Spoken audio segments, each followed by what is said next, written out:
Shalom, shalom, shalom. Welcome, giving all praise and glory to the most high power, Abraham, Isaac, and Jacob, whose words to be praised for everything.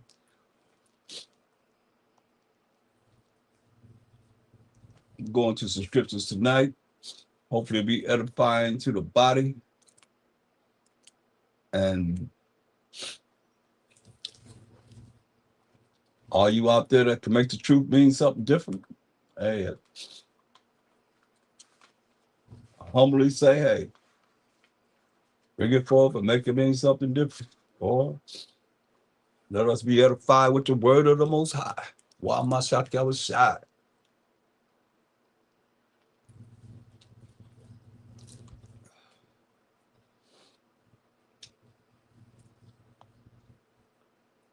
As always, I'm going to start with Colossians 3:17. And whatsoever you do in word or deed, do all by Shama Mashiach Yahushai.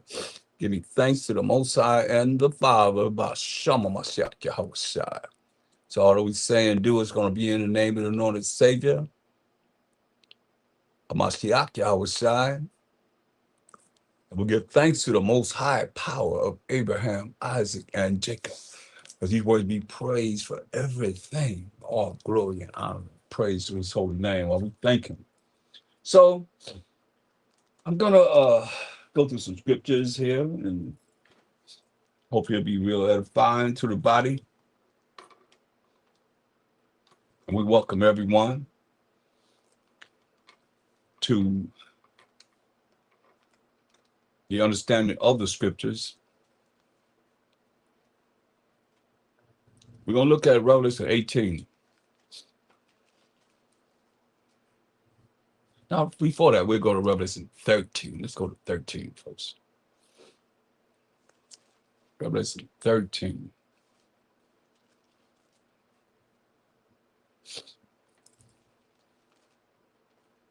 And 15. And it says,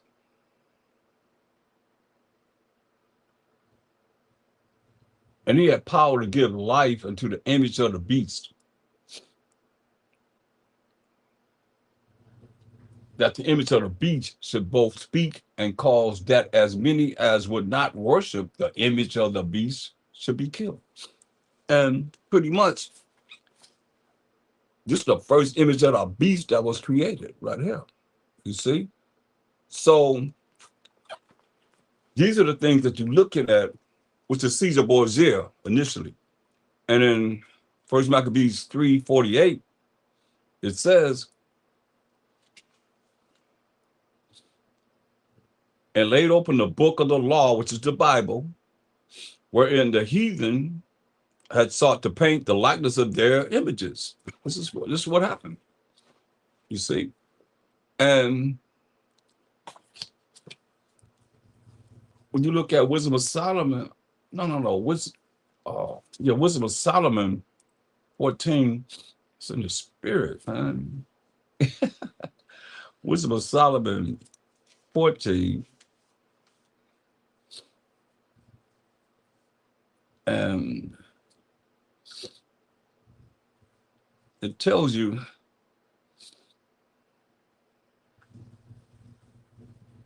what's that, verse 7? Wisdom of Solomon 14:7 said, blessed is the wood, because the paper is made out of wood.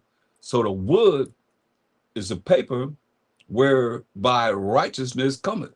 So the wood whereby righteousness cometh is from the paper, which is made out of wood, that the Bible and the righteousness of the Most High, which is, we know that through Deuteronomy 6:25.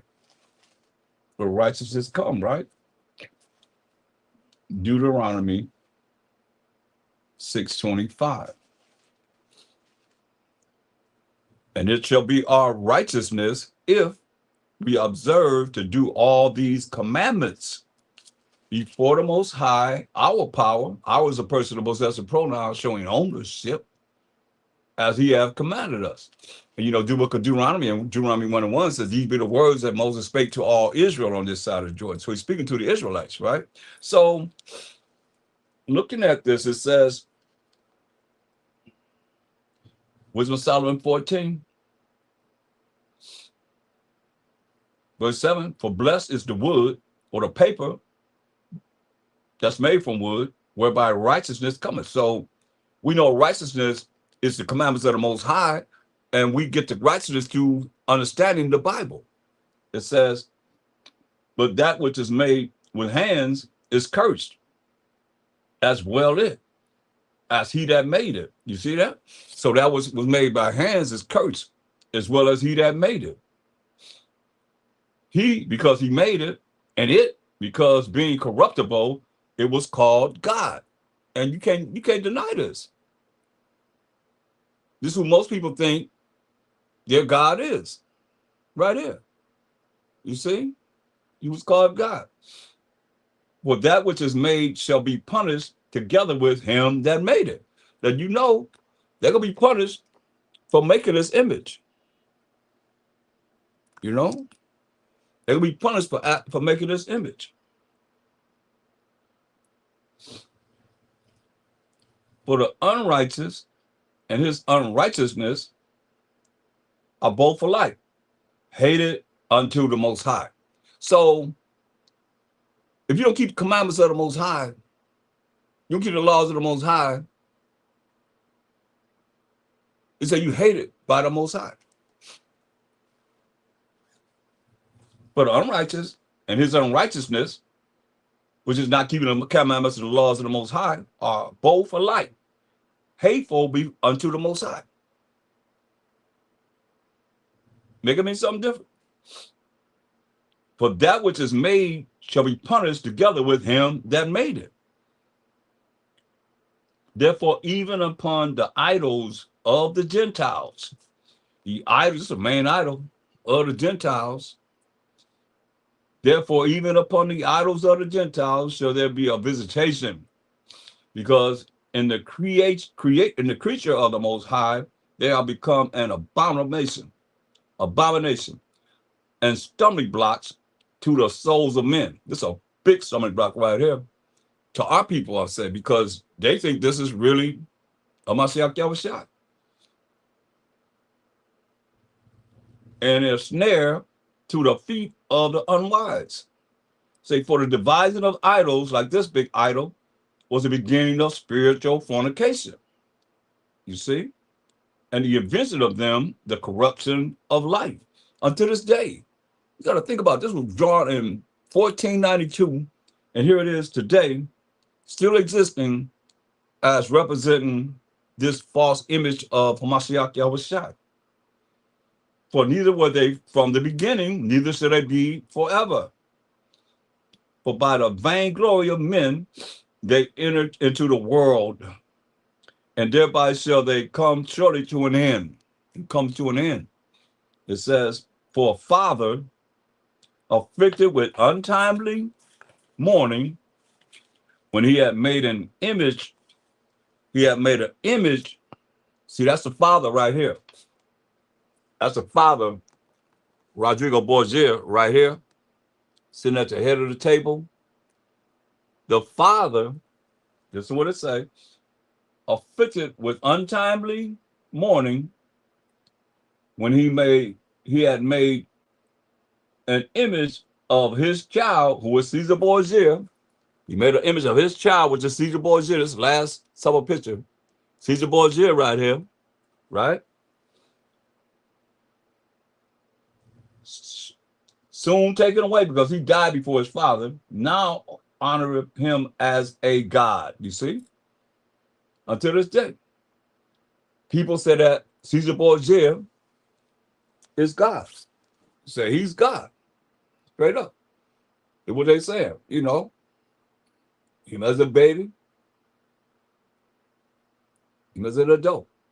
They honor him as a god until this day. I remember I went to West Angeles Church in Los Angeles, and they had two Jesus Christ on the wall, and both of them said God.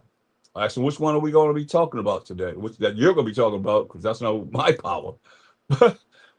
Which one? They had one what Caesar Borgia looking like, look alike, and they had one that the Jehovah's Witness have drawn as their God.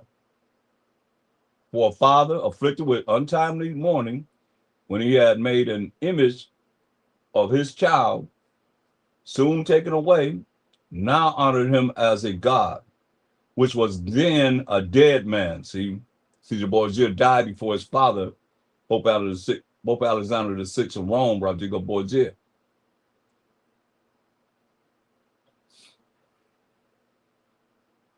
And delivered to those that were under him ceremonies and sacrifices. Thus, in process of time, an unrighteous custom grown strong was kept as a law. You break the law, that's what I say, put to death. And graven images were worshipped by the commandments of kings. You hear that? By the commandments of kings, these graven images will have to be worshipped, whom men could not honor in presence because they dwelt far off, like someone that lived away from the place where these images were drawn. They took the counterfeit of his visage from far. They made their own, just like Warner Solomon made um, pretty much this image in the 1930s. You see, and making millions of dollars with it. So they took the counterfeit of his vision from far and made an express image of a king whom they honored, to the end that by this their forwardness they might flatter him that was absent, as if he were present. Talking about Rodrigo Borgia, Pope Alexander VI of Rome, you see? So that's why it tells in Wisdom Psalm 15:4, it says, for neither did the mischievous invention of men deceive us, nor an image spotted with diverse colors, like all these different colors, the painter's fruitless labor, you see? The sight wherein entices fools to lust after it. And so they desire the form of a dead image that have no breath. Both they that make them, they that made them, Michelangelo, Leonardo da Vinci, and all the other painters, Warner Solomon, they that desire them, you that desire this image, and they that worship them. Let me try my other Salaki, let me try my other conference on.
I don't know what this thing is doing. This is tripping.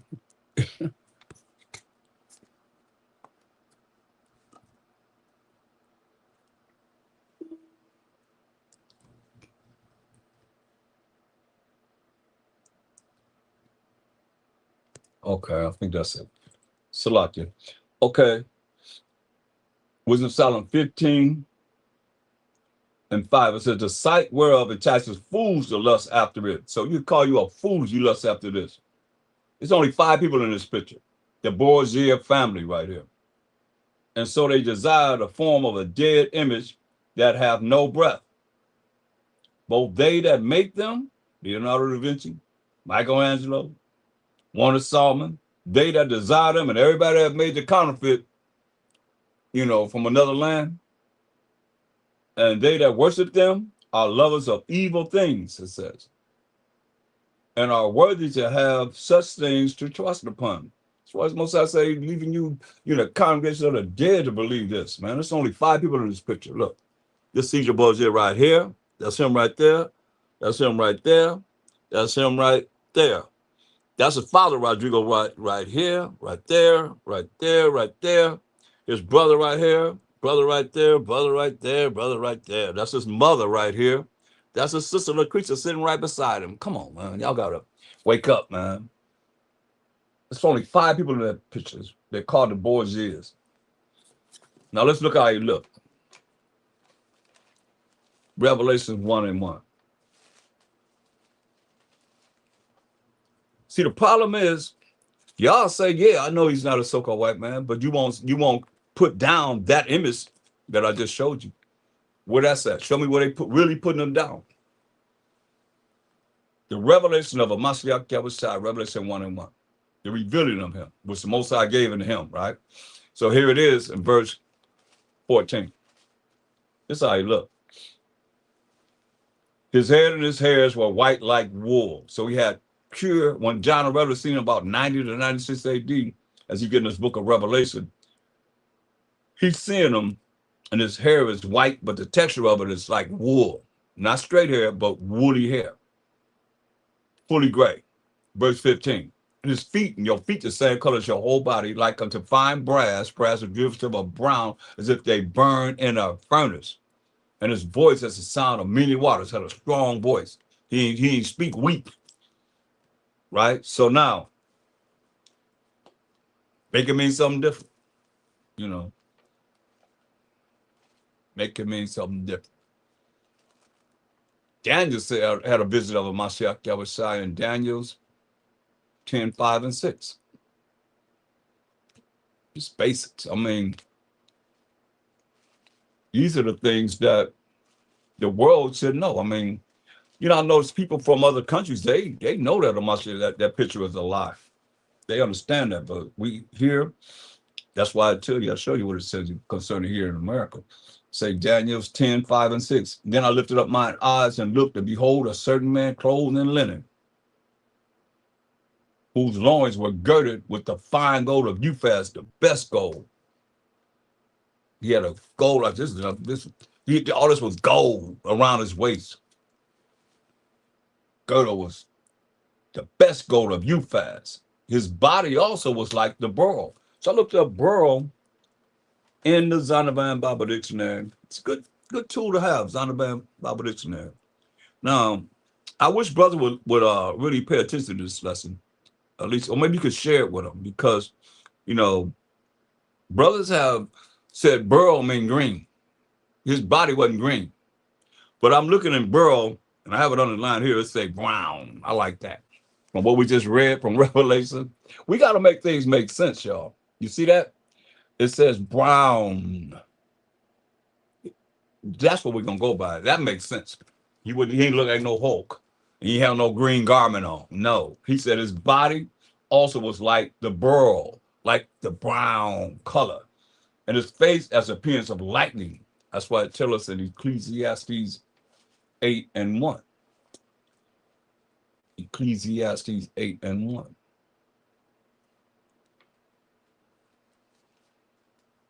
It tells you who is as the wise man, and who knoweth the interpretation of a thing. A man's wisdom, which is the proper application of knowledge, maketh his face to shine, and the boldness of his face shall be changed. You see?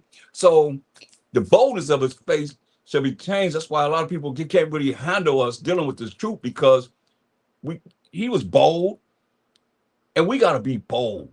So now, going back to Daniel 10:6, his body also was like the beryl, like brown. Like I just showed you the definition of beryl, brown. And his face as appearance of lightning, all the wisdom, knowledge, and understanding was illuminated from him. And his eyes as the lamps of fire, and his arms and his feet. So your arms and your feet, same color as your whole body, right? Like in color to polished brass, right?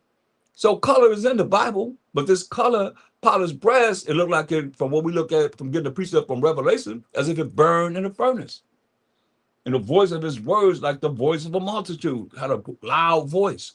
He went out to the sea and talked to people on the shoreline. Understand this. That's why it's very important to know these scriptures, man. Know these precepts. So now, let's I just wanted to get that one out the way and make sure that we bring, and since we're in Daniel 7 and 9, concerning the Most High. What about him? He said, I beheld till the thrones, that power and authority, were cast down in this world that's everybody's ruling right now. And the Ancient of Days did sit. Who more ancient than the Most High? Nobody. Whose garment was white as snow, and the hair of his head like the pure wool.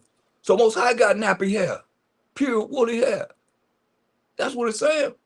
His hair was like the pure wool. His throne, power, and authority was like the fiery flame, and his wheels, that's burning fire. Look, he's fire. Looks like fire from his waist up, fire from his waist down, man. So if he fire, everything around him got to be fire, right? Yeah. So you see, he had hair pure wool, and when you look at the Apostle Philip asked the Mashiach that was a question, and John the 14th 8th verse, it says, Philip said unto him, John the 14th chapter, the 8th verses, Philip said unto him, Mashiach Yahushua. I don't like to use that word Lord because that beat goes back to the Canaanite God, Baal, straight up. Show us the Father, and it suffices us. It'll satisfy us. Mashiach said to him, have I been so long with you?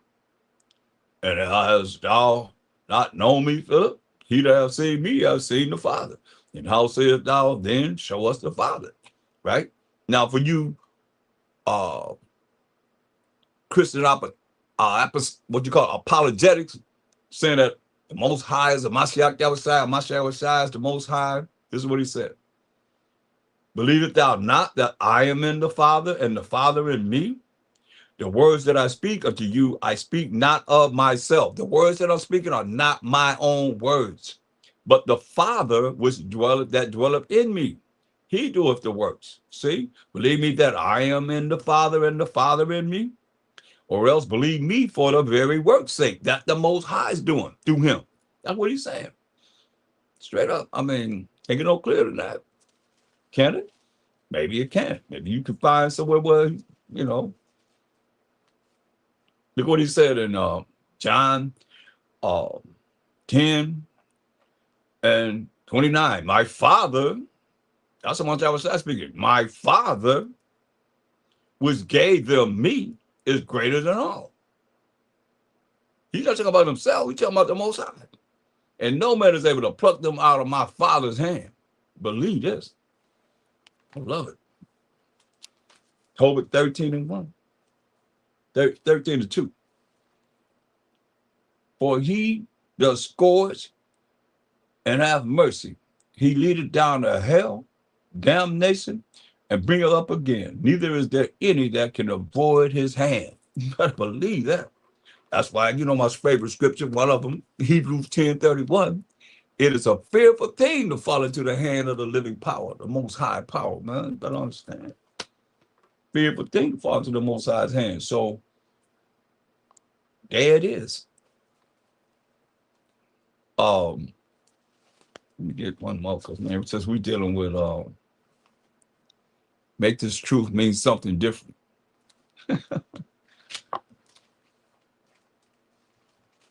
There'll be a lot of comments. Hopefully.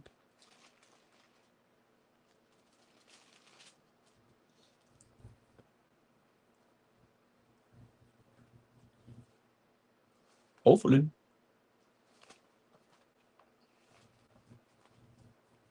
But, people believe how they want to believe and how they've been programmed to think.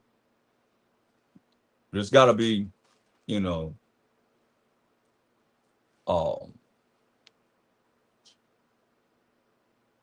way that, that you're going to break it down. It's going to be different, Look at Matthew 16:13. When the Mashiach came into the coast of Caesarea Philippi, he asked his disciples, saying, whom do men say that I, the Son of Man, am? So who do men say that I am? And they said, some say thou art John the Baptist. So John the Baptist had to have feet like polished brass, as if it burned in the furnace, and hair of wool. Some Elijah. So Elijah had to have feet, as we described them, like polished brass, if it burned in the furnace. Derivative of brown brass that burned in the furnace. And others, Jeremiah. I know Jeremiah 14:2 says, Judah mourners in the gates of their language, they are black unto the ground, if it says in prayer. Or one of the prophets. So the prophets have to be men with feet that look like polished brass if it burned in the furnace. Fine brass if it burned in the furnace. And hair of wool. Have to be, from what we just described. And Simon Peter answered and said, thou art Hamashiach, the Son of the living Most High. Come on. Hamashiach was answered and said unto him, blessed art thou, Simon Bar-Jonah, for flesh and blood has not revealed it unto thee. Like flesh and blood have not revealed certain things to we as the Israelites. But my Father, which is in heaven, and I said to you, the Most High is the one that revealed it. Now let's look at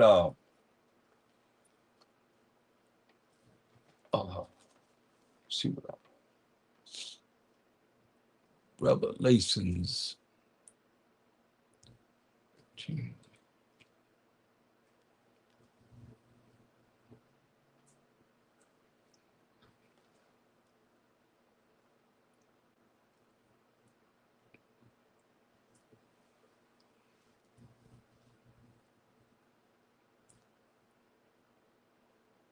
Revelation, go back to Revelation 13.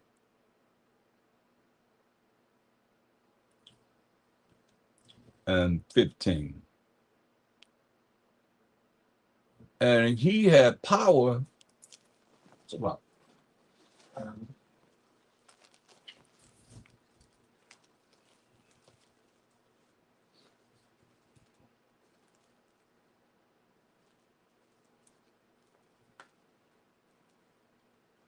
And he had power to give life unto the image of the beast, that the image of the beast should both speak and cause that as many as would not worship the image of the beast should be killed. Right.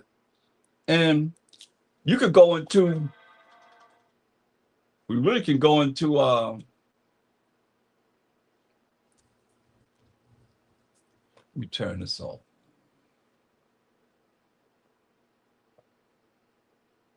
Wow.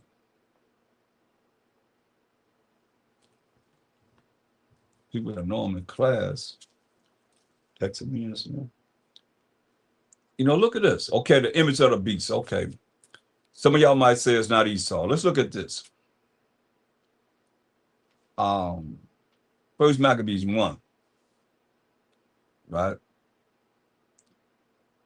And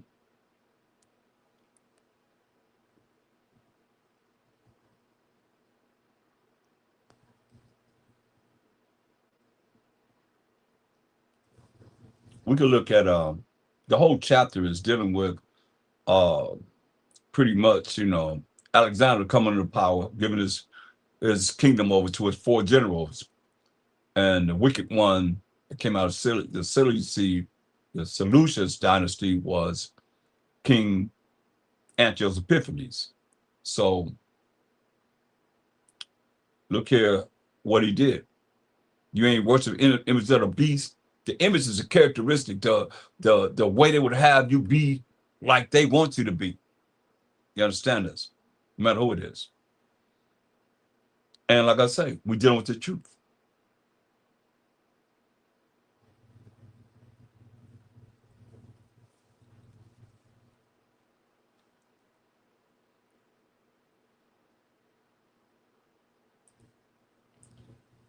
Let's just look at how the image of the beast was set up. This is their first kingdom, Edomite kingdom. And First Maccabees 1 and 28. The land also was moved for the inhabitants thereof, and all the house of Jacob was covered with confusion. Right? The house of Jacob represents the family of Jacob, was covered with confusion. And after 2 years fully expired, the king, wicked king Antiochus Epiphanes, sent his chief collector of tribute, that's taxes, unto the cities of Judah, and to our cities where we are at the land of Judah, who came unto Jerusalem with a great multitude of men, right? And spake peaceable words unto them. But all was deceit, all was lies. They've been lying. You see, he spoke peaceable words unto them, but all was deceit, all was lies. But when they had given him credence, he fell suddenly upon the city and smote it very sore and destroyed much people of Israel. And when he had taken the spoils, robbed us of the city, he set it on fire and pulled down the houses and walls thereof on every side. But the women and children took they captive. Hear that? They took our women and children captive and possessed the cattle. Okay. Now, when you look at verse 41, First Maccabees 1:41, right?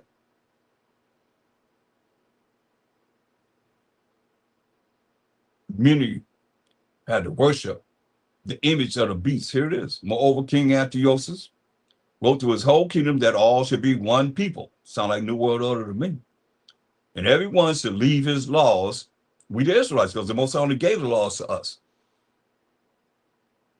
So the heathen agreed according to the commandments of the king, which is, you know, Psalm 965 says, for all the gods of the nations are idols. But the Most High made the heavens because they worship the sun, the moon, the stars, the comets, you name it. It says, yeah, many also of the Israelites consented to his religion. What does it say? Worship. It says that the image of the beast should both speak and cause that as many as would not worship the image of the beast should be killed. Right? Many Israelites consented to his religion and sacrificed unto idols and profaned the Sabbath, made the Sabbath day unholy. Like it is today, continually, every seventh day, people not all in this word. They got everything set up so you do everything besides keeping the laws of the Most High, his holy Sabbath day. For the king has sent letters by messengers into Jerusalem, that's where we were at as the Israelites, and the cities of Judah, that they should follow the strange laws of the land, and forbid burnt offerings and sacrifices and drink offerings in the temple, and that they should profane, make unholy the Sabbaths and festival days. This is when all this religion, came into be, no different from here to now, because what religion is keeping the moral laws, civil laws, dietary laws, ceremonial laws, if thou could say. Which ones? None. Here it is right here. It was taken away from us. And forbid burnt offerings and sacrifices and drink offerings in the temple, and that they should profane, make unholy the Sabbaths and festival days, and pollute the sanctuary and holy people. That's us. We the holy people. Deuteronomy 7:6 says that. But our unholy people unto the Most High. The Most High, chose us to be above all nations of the earth, man. Set up altars and groves and chapels of idols and sacrifice swine's flesh, pig. And the Most High said we supposed to touch a dead pig carcass and unclean beasts, you see. That they should also leave their children uncircumcised and make their souls abominable with all manner of uncleanness and profanation. This is what they're doing and changing us from following the Most High to following them. You don't worship their image. their characteristics, how they want you to be, put them to death. To the end, they might forget the law. You see that? Ain't nothing new under the sun. What's the difference between now and then? Then and now. What are we reading here? Or tell me what religion is keeping the moral laws, the civil laws, the dietary laws, the ceremonial laws. Hmm? Did they just celebrate Feast of Dedication or did they celebrate Memorial Day? Think about it. To the end, they might forget the law and change all the ordinances. And whosoever would not do according to the commandments of the king, he said he should die. There it is right there. Revelation what? 13, 15. And he had power to give life unto the image of the beast, that the image of the beast should both speak and cause that as many as would not worship the image of the beast should be killed. This ain't nothing new. It's already happened. It's just happening over and over and over again. Nothing new under the sun. I'm going right to the point of 2 Maccabees 6 and 6. It said, neither was it lawful, 2 Maccabees 6 and 6, neither was it lawful for man to keep Sabbath days or ancient feasts like they don't do today. You know, what church really is keeping the Sabbath day correctly? I know they have 7-day Adventists. They say they believe in the Sabbath day, but are they keeping it correctly? Or are they keeping it as a Gentile would try and look at what it is that they're supposed to do and following what it is that I think her name was White set up the 7-day Adventist, right? Was her name White? I believe that was her last name. A woman set that up, you know. But that's what it say. Neither was it lawful for a man to keep Sabbath days.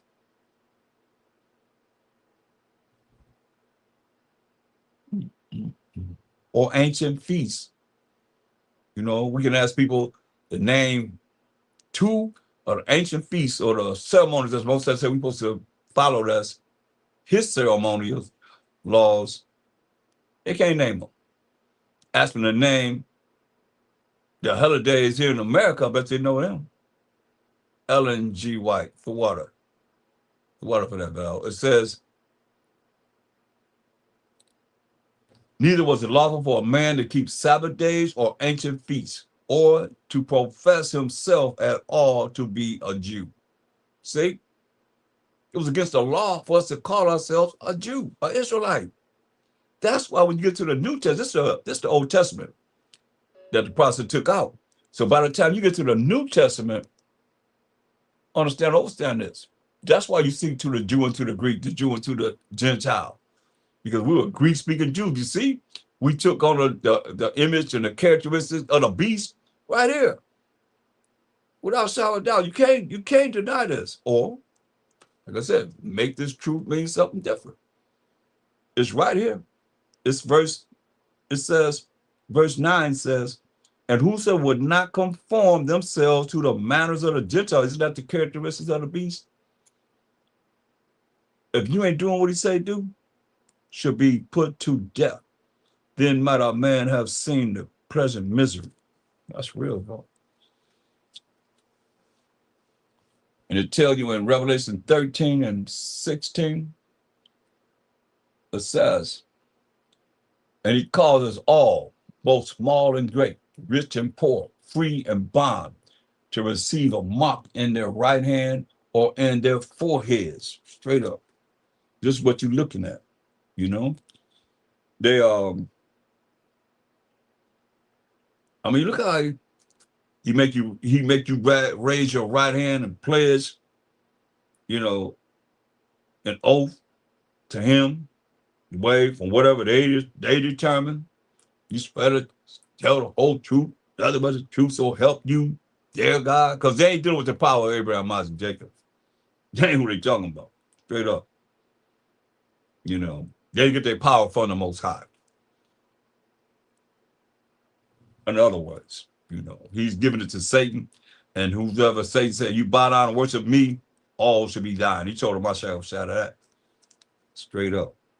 We have to look at that since I made it, you know, an indication of it. Um, and look at how the Jesuit priests came over here and killed many of the indigenous people that was on this land and other Israelites who would not accept his Christianity. Think about that. You know, he used his religions, his movies, magazines, social media, internet, and the TV, all that to give life to the image of the beast and have you follow what it is that he would have you do. That's how you make the image of the beast speak and have you follow that image of the beast. As you see at one time, you were put to death.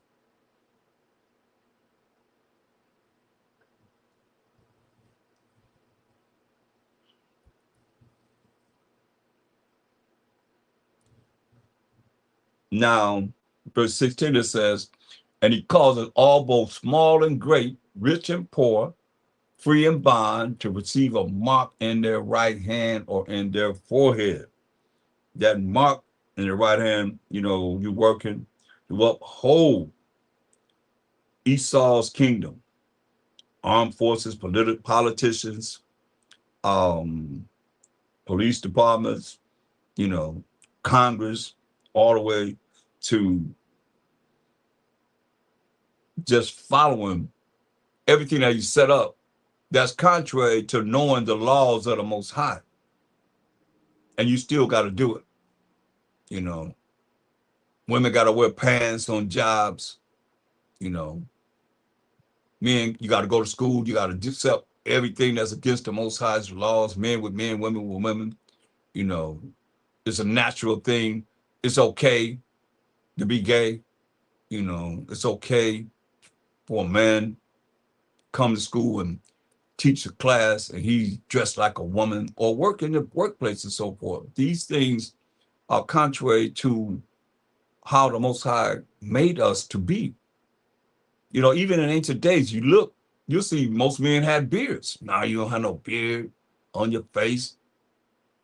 Taking away everything that the Most High said we're supposed to do is taken away. He set up his own image. You see? And your forehead represents the way you think. Um, his knowledge, his lies, Christianity, all these religions. That's why I call it crisp insanity. Because you're insane to think that you don't have to keep the Most High's laws that he wrote with his finger. Or make this truth mean something different. Tell me that you don't have to keep the Most High's laws what he wrote with his finger, and he can't touch you for not doing what he say do. Ain't nobody saying that.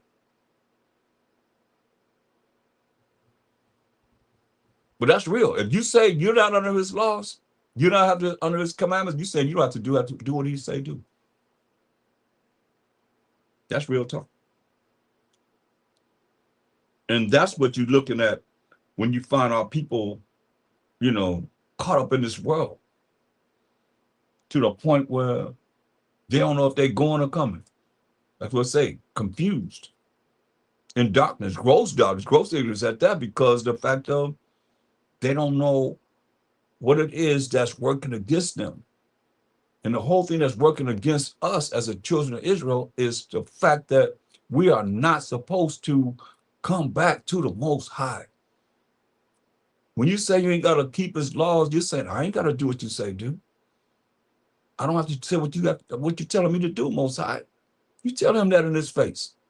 That's what you're telling man, but you telling the Most High, because especially here, because whenever you hear me speak, I tell you, I'm always start with Colossians 3:17. Whatsoever I do, in word or deed, I'm doing by some of myself the other side, or myself other side, going to the Most High. That's why I'm thanking the Most High about some of myself the other side. And they always say that. This ain't nothing new. They always say we ain't under the law, we under grace. How you think he feel about that? He took the time to make these commandments and write them down. And you say you don't have to do what he say do. But yet still, he got to do what you want him to do. And grace is getting something you don't deserve to get. You don't deserve to get what you asked him for, but yet still, he got to give you what you want because you ain't got to do what he tell you to do. You got to make that make sense to me. It makes no sense at all. But that's our people. That's our people. That's what you're dealing with, you know. Verse 18, verse 13, 18. Here is wisdom. Let him that have understanding count the number of the beast, for it is the number of a man. And this number is 603 score and six. That's 666. It's the number of a man, straight up. And that's what we're looking at, you know. And like I said, it's a lot of scriptures I could go into to bring this out. Whenever one day I bring it out, as far as just going through the whole breakdown. But I don't like to really bring out, you know, these mysteries that have been hid in the Most High, and nobody really personally want to know what it's talking about, precept and so forth. You know what I mean? So I don't think it's something that if he wanted everybody to know, then I think it would have been written so everybody would know. So if you care to know, you can ask about it. Revelation 14 and 9. And the third angel followed him, saying with a loud voice, if any man worship the beast and his image, and receive his mark in his forehead or in his hand, same shall drink of the wine or the wrath of the Most High, which is poured out without mixture into the cup of his indignation. And he shall be tormented with fire and brimstone in the presence of the holy angels and in the presence of the Lamb. Straight up. And the smoke of their torment, as they in this fire and brimstone, the smoke of their torment ascended up forever and ever, and they have no rest, day nor night, who worship the beast and his image. You worship the beast and his image, especially this image right here. You worship the beast and his image. You have no rest, day nor night, nor that who worship the beast and his image. Whosoever receiveth the mark of his name. The mark of his name is how you perceive his characteristics and you apply them in your life. You join unto him. That's why people say we separate. They ain't separating these religions because they following what it is that he want them to do. Or tell me, did they honor? Are they honoring the feast of Pentecost? Or they honor Memorial Day? Talk to me. What religion, you know, kept the feast of Pentecost? And that's where y'all go to tell people you gotta be filled with the Holy Ghost. You gotta speak in tongues and, you know, all of that, right? From Acts the 2nd chapter. But you're in error in the way you are reading that, understanding that, and teaching the people. Or make this truth mean something different. Because when I read Acts the 2nd chapter, we just went over this. It was Jews in Acts 2 and 5 that came from all the different parts of the world. And to tell you where they came from 9, verse 9 down. You know, the miracle was that we spoke in the different languages of these Israelites that came from different lands that spoke different languages because we were scattered among all these nations. Not no Gentiles. Come on, man. But this is what you've been taught. It says, he tell you, man, look,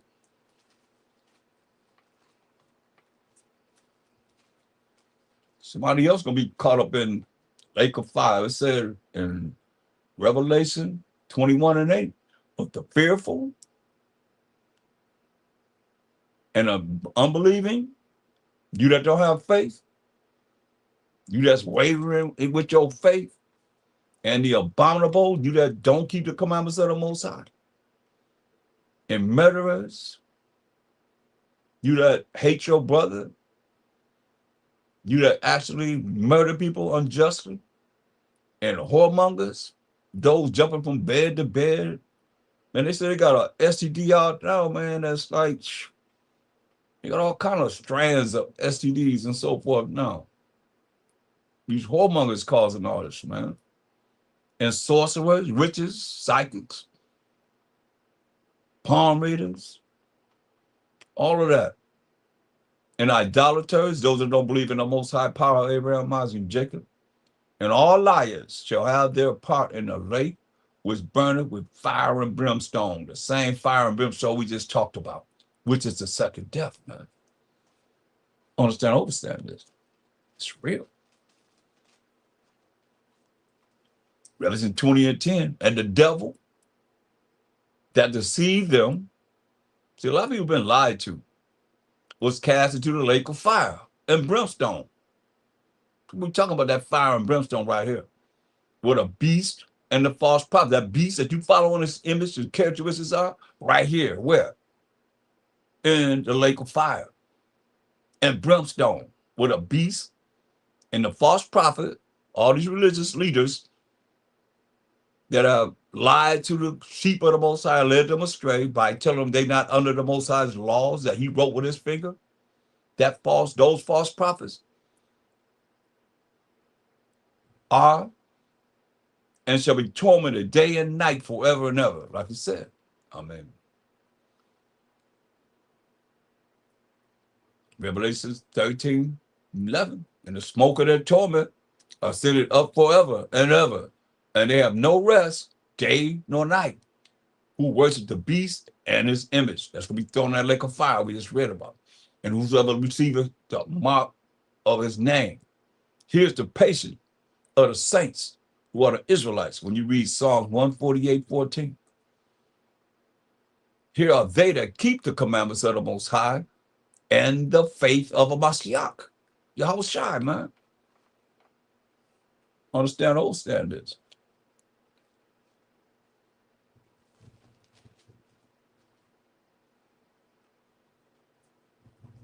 Look,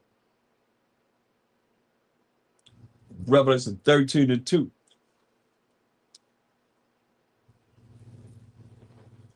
And the beast,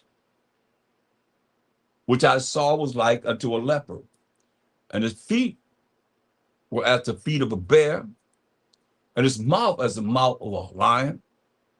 And the dragon gave him his power and his seat and great authority. See, I like the way it's coded because if it really said what it really meant, we probably wouldn't have it. We probably wouldn't have this Bible. But it's the last days now, so, you know. And that leopard, represent the Greek Empire. Remember, you might not know, but Alexander the Greek, he wore like a leopard skull cap. Look at Daniel 7:6. That's why I say, if you don't know, like Daniel, from what it's saying, you read it here, it will be hard to understand if you don't know about history. You know what I mean? Like Daniel 7:6, after this I beheld and lo, another like a leper, which had upon the back of it 4 wings of a fowl. The beast had also 4 heads, and dominion was given to it. You see? Now, what does that mean? Any of y'all can break that down from just hearing that if you don't know really what the history of what it's really talking about. It will be hard to understand, Like, you look at, you have feet like the bear, that's like the Russians, present day. Russians, they like the symbols of the bear. Mouth like a lion, is speaking loud, proudly, blaspheming, and lying. That's like Great Britain. The dragon in the scripture is the spiritual demon, Satan and the devil, and the serpent And we're gonna look at all of this because it's gonna come around when you're gonna see that, you know, this dragon. And even with here, when it's saying, which had upon the back it four wings of a fowl, the beast had also four heads, and dominion was given to it, right? And you look at even with Alexander the Greek, he set his kingdom up when he died, and it tell you that in the first Maccabees, who was four generals.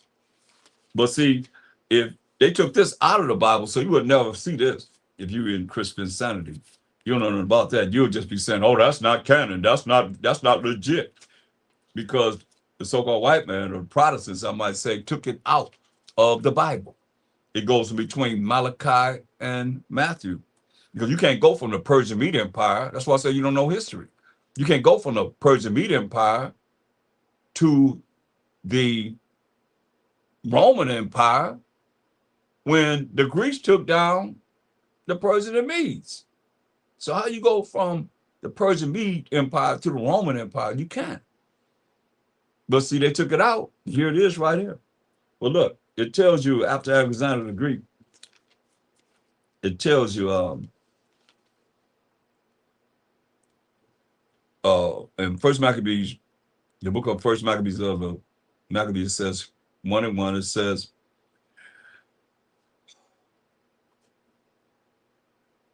well, let's read verse 1 so you know that's talking about Alexander. And it happened after that Alexander, son of Philip, the Macedonian, who came out of the land of Chittim, had smitten Darius, king of the Persians and Medes. That's when you get Malachi, the last prophet of the Old Testament. Malachi is in the Persian Mede Empire. That he reigned in his stead the first over Greece. So where's that at in the New Testament? Christian sanity people, I'm talking to y'all. Where's this at in the New Testament? You're not going to find it because they took it out. But it's part of the original King James 611 Bible. It's right here.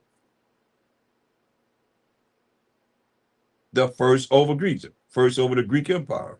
Okay? So I'm getting to the point here. It says, verse 4, and he gathered a mighty strong host, a strong army, and ruled over countries and nations and kings who became tributaries or paid them taxes unto him. It says, and after these things he fell sick and received that he should die. This is Alexander the Greek. He ruled from 20 years old to 32 years old. Wherefore he called his servants, such as were honorable and had been brought up with him from his youth, and parted his kingdom among them while he was yet alive.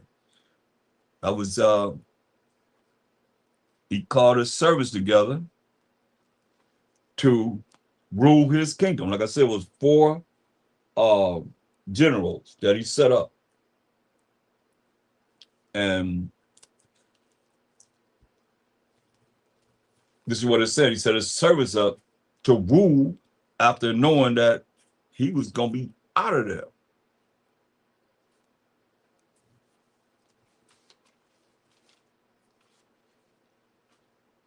So Alexander reigned 12 years, from 20 years old to 32 years old, and then died. And his servants, four generals, I think they were Cassander, Lysimachus, Ptolemy, and Seleucus. Those four generals. It said, and after his death, they all put crowns as powers from authority upon themselves, so did their sons after them many years, and evils were multiplied in the earth. You hear that? Evils multiplied in the earth when they came into power. There it is. Especially Alexander Antiochus Epiphanes the fourth. He was wicked as ever. That's what we was reading about earlier. So now that's why I said when you look at this, you see that this is what happened with this world and how it's came about to change. As it says, evils are multiplied in the earth. And these things, like I said, if you don't know history, then you read this, you wouldn't even understand what it's talking about. It wouldn't make any sense at all.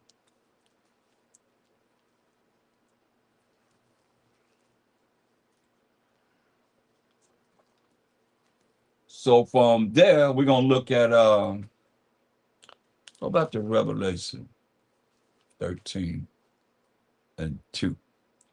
And the beast which I saw was like unto a leper, right? And his feet were as the feet of a bear, like Russians, that's a symbol. Still, and like I say, Alexander the Greek, he wore that leper skull cap, and his mouth as the mouth of a lion, spoke proudly and blasphemy against the Most High and the children. And the dragon gave him his power and his seat and great authority, right? So now look at Revelation 12. Before we get to Revelation 13, what happened? Revelation 12 and 3. And there appeared another wonder in heaven, and behold, a great red dragon. So the dragon is red. The dragon that gave, you know, them their power is red. And there appeared another wonder in heaven, right on the earth. And behold, a great red dragon, having 7 heads and 10 horns, and 7 crowns upon his heads. So now, when you look at this, the 7 heads represent the 7 leading empires, the empires of the Edomite nation. The Greeks, the Romans, the Spanish, the French, the Germans, the Russians, the British, right? And the 10 heads represent the 10 horns, or the EEC, the European Economic Community, the European Community, or NATO today. You have Britain, Sweden, Belgium, Norway, Brussels, Denmark, Luxembourg, Netherlands, Switzerland, and France.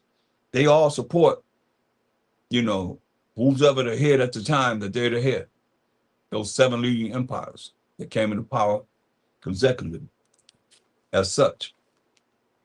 Now, Revelation 12 and 3, and there appeared another wonder in heaven, and behold, a great red dragon having 7 heads and 10 horns, and 7 crowns upon his heads, because the 7 leading empires, the Greeks, the Romans, the Spanish, the French, the Germans, the Russians, the British, were the 7 heads that were in control, right?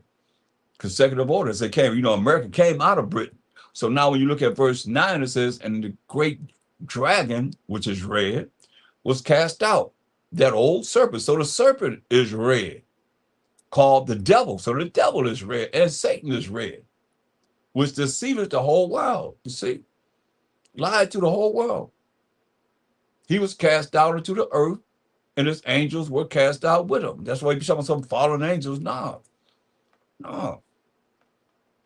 His angels is, look, his angel is minister. Look, let me show you something. Well, I guess I'll get to that next. But I guess I can bring it up now. Look, show you got angels. This is angels right here. Go to 2 Corinthians 11, and we start at verse 14. It says, and no marvel, 2 Corinthians 11 and 14, and no marvel, for Satan himself, who is red, is transformed into an angel of light. Right? So he transformed himself into an angel of righteousness. An angel, like he's really keeping the laws of the Most High, and he's not. It says, therefore, it is no great thing, here go his angels, if his ministers or his angels also be transformed as the ministers of righteousness, whose end shall be according to their works. They're going to be thrown in the lake of fire. Not only that, verse 13, for such are false apostles, deceitful workers. Ain't that what we've been talking about? Deceive the whole world, right? Deceitful workers, transforming themselves into the apostles of Mashiach.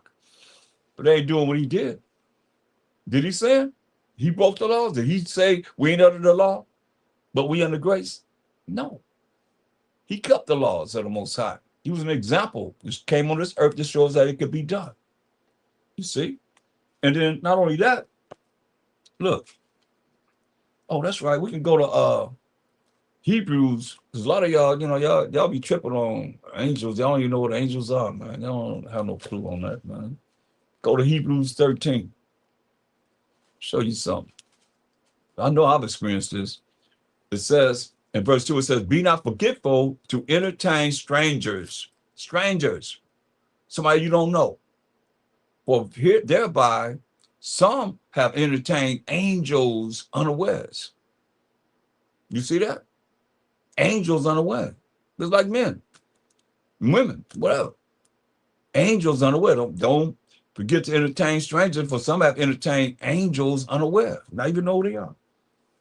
You see? So these are the things that, we got to look at, because let me get you something else. Find something else here for you. Because all praise to the Most High. You turn the page, you just take you there, you know that's the Most High. Come on. Come on, y'all. Y'all better recognize, better see these miracles and identify these miracles by some of myself outside. Look, Second Ezra, the first chapter, and we're going to look at, I'll start at verse 37. And it says, I take to witness the grace, which is getting something you don't deserve, of the people to come. Here we are, whose little ones rejoice in gladness. And though they have not seen me, we have not seen him with bodily eyes, we haven't seen him with bodily eyes, yet in spirit. That's very important, because everybody's not in spirit. Yet in spirit, they believe the things that I say. You see? And now, brother, behold, what glory, and see the people that cometh from the east, under whom I will give for leaders. Hear this? Abraham, Isaac, and Jacob, Hosea, Amos, and Micah, Joel, uh, Habadiah, and Jonah, and Nahum, and Habakkuk, Zephaniah, Haggai, Zechariah, and Malachi, which is called also an angel of the Most High. See, men, come on, y'all. Better understand. Y'all follow this imaginary world if you want to, man. They ain't really real. I'm telling you that. It's not really real as it should be. So now that we see that the dragon, which is red, and the serpent, which is red, and the devil and Satan are red, and the beast is red, who else is red? Genesis 25:25. Well, we can start about verse 19. Genesis 25. There's too many lies been told, man. I'll say, man, you got to go through this and make it mean something different, because I look at, a lot of our people, they'll listen to what these liars have said, and we'll be reading straight from the scriptures. That's why I'm saying go through these scriptures and make them mean something different. That's what I'm saying. This is the truth of the scriptures. Genesis 25:19. And these are the generations of Isaac, Abraham's son. Abraham begot Isaac. And Isaac was 40 years old when he took Rebekah to wife, the daughter of Bethuel, the Syrian of Padanaram, the sister of Laban and the Syrian. Okay. So our foremother Rebekah, her brother was Laban, the Syrian. So Rebekah was a Syrian, and Laban is a Syrian. And Isaac entreated the Most High for his wife, Rebekah, because he was barren. And the Most High was entreated of him, and Rebekah, his wife, conceived. She got pregnant. And the children, so that's two children, twins, struggled together within her. And she said, if it be so, why am I thus? And she went to inquire of the Most High, right? These children battling, fighting in the womb. And the Most High said unto her, 2 nations are in thy womb, and 2 matter of people shall be separated from thy bowels. And the one people shall be stronger than the other people, and the elder shall serve the younger. So whoever's coming out first is going to be a servant to the next baby to come out. Verse 24. And when her days to be delivered were fulfilled, it's time to have these babies. Behold, there were twins in her womb, right? Listen. And the first came out red, all over like a hairy garment. And they called his name Esau. See? The first came out red, all over like a hairy garment. And they called his name Esau. So what color is the dragon?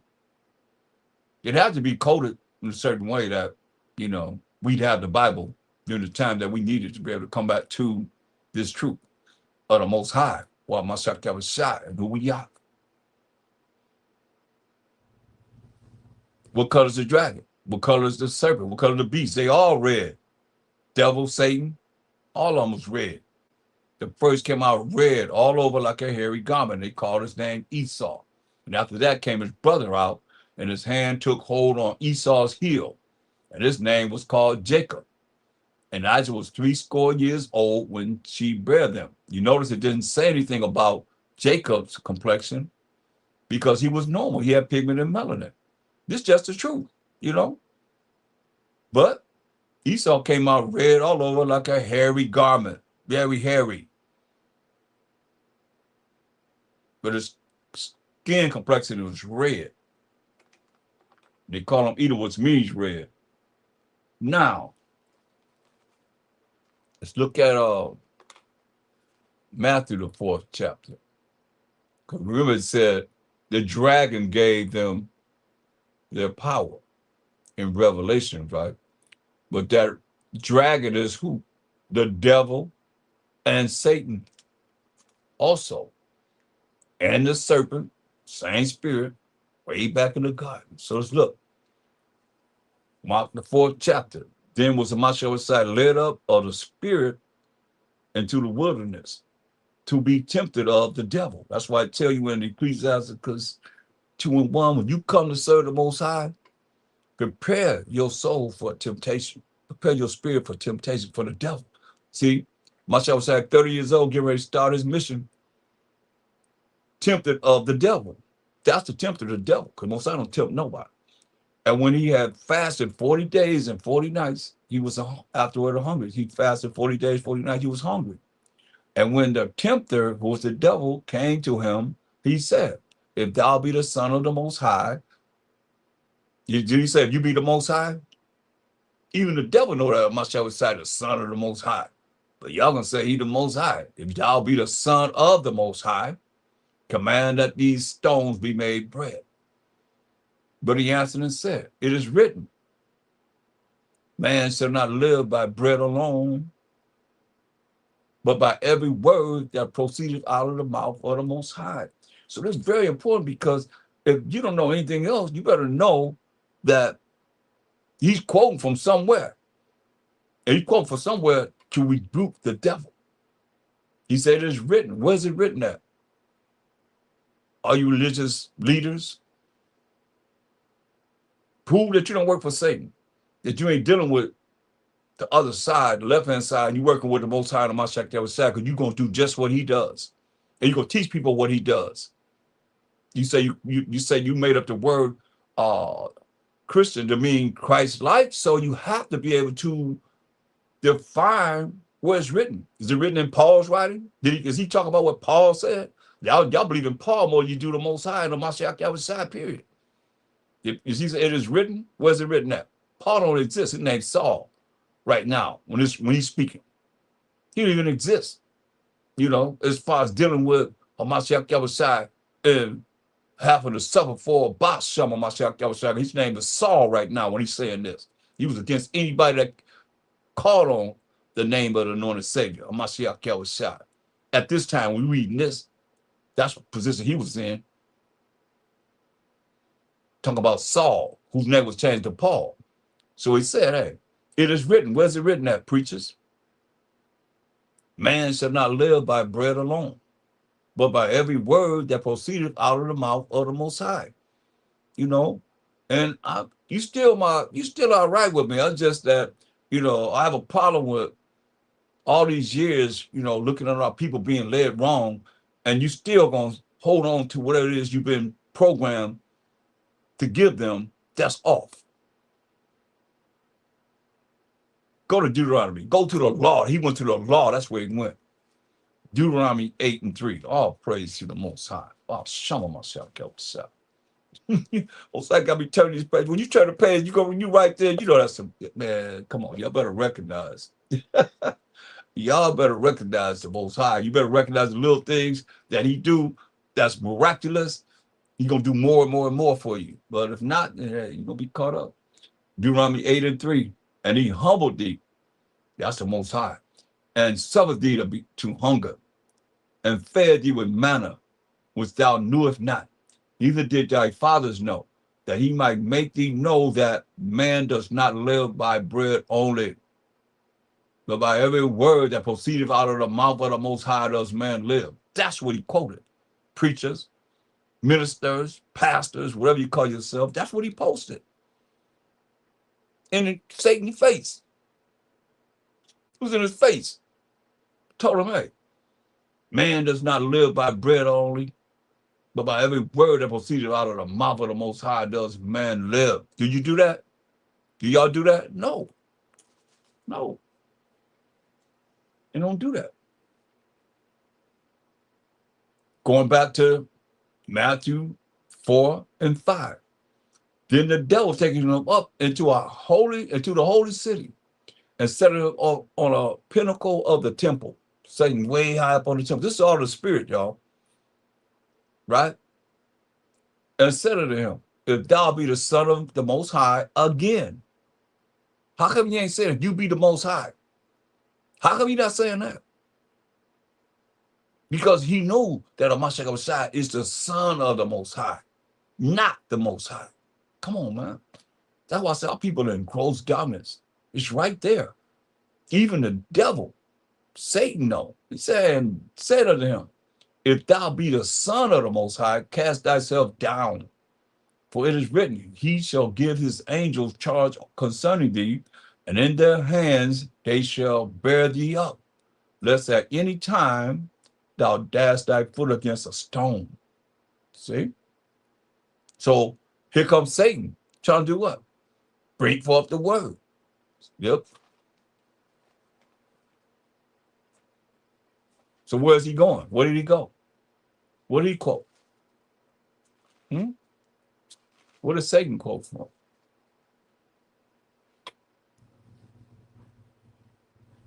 He quoted from Psalm 91:11. So that's why I say, what's miraculous to me, and it's like it's really apparent that when you bring out spiritual things, I try and look at, a lot of things that will be spiritual, that it's not something that's really, um, what can I say? It's not something that's really looked into. If you're not spiritual, then it's something that is not of interest to you. Now, if I was talking about Esau and kingdom, we got next, blah, blah, blah, blah, blah, carnal stuff that we going to do this, that, or third, whatever, everybody be excited. But when you come down to really looking at this Bible spiritually, it's like I said, first and foremost, they have had our minds away from even the Most High. I see that. I see people that I know of old, and I see people, talk to people, and I talk about the Most High. Now talk about the Most High, and then they talk about something different. Because it gotta be in you. He gotta be in you. It's not a natural thing. You go to devil quoting from what King David wrote in Psalm 91:11. He said, for he shall give his angels charge over thee, to keep thee in all thy ways. Told him to defy gravity and jump down, right? Off this high pinnacle of this building. They shall bear thee up in their hands, lest thou dash thy foot against a stone, right? So that's where he had to go. He can't go to the law. So now, Mashiach came back and told him in Matthew 4 and 7, since he quoted that to him, he said, Mashiach said to him, it is written again, thou shalt not tempt the Most High thy power, your power. Devil, Satan. He said, it is written, thou shalt not tempt the Most High your power. How many people caught that? Deuteronomy 6:16. You can't test the Most High, man. Deuteronomy 6:16. Most High, you end up in the 6 feet under, testing the Most High like that. Deuteronomy 6:6.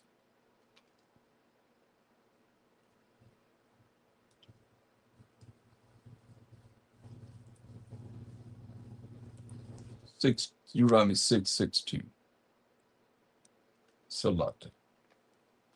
Ye shall not tempt or test the Most High your power. That's what he quoted to him as he tempted him in the side. But that's what he told it to. Ye shall not tempt the Most High your power. Straight up. Because he ain't got no power over the Most High. Most High still Satan and the devil's power. Here we go, verse 8 of Matthew, the 4th chapter. Again, the devil taking him up into an exceeding high mountain and show him all the kingdoms of the world. And this is very important for what we read about in Revelation. And the glory of them, even including the kingdoms that's in this earth right now. And said to him, all these things will I give thee. That's why I said the dragon gave him that power. If thou wilt fall down and worship me. Say, all this power will I give thee if thou wilt fall down and worship me. Right? Ain't that what it was said with the dragon? About the dragon.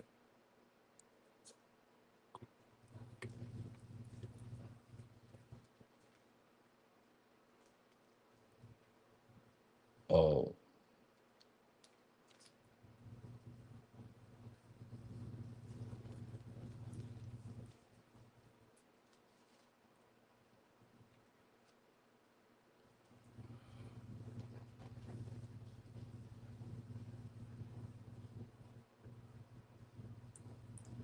And Revelation 13:2.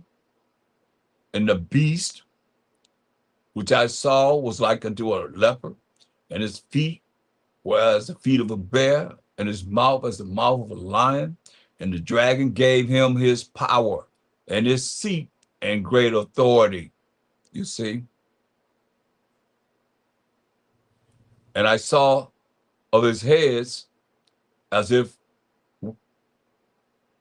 were wounded to death, and his deadly wound was healed, and all the world wandered after the beast, dealing with the so-called white man. You know, remember they was brought down as the Roman Empire, and his deadly wound was healed when he came back in the Renaissance period. You know, all the world wandered after the beast until this day, man. And they worshiped the dragon, which gave power unto the beast. And they worshiped the beast, saying, who is like unto the beast? Who is like unto them? Who is able to make war with them? So about earth. We see that right now.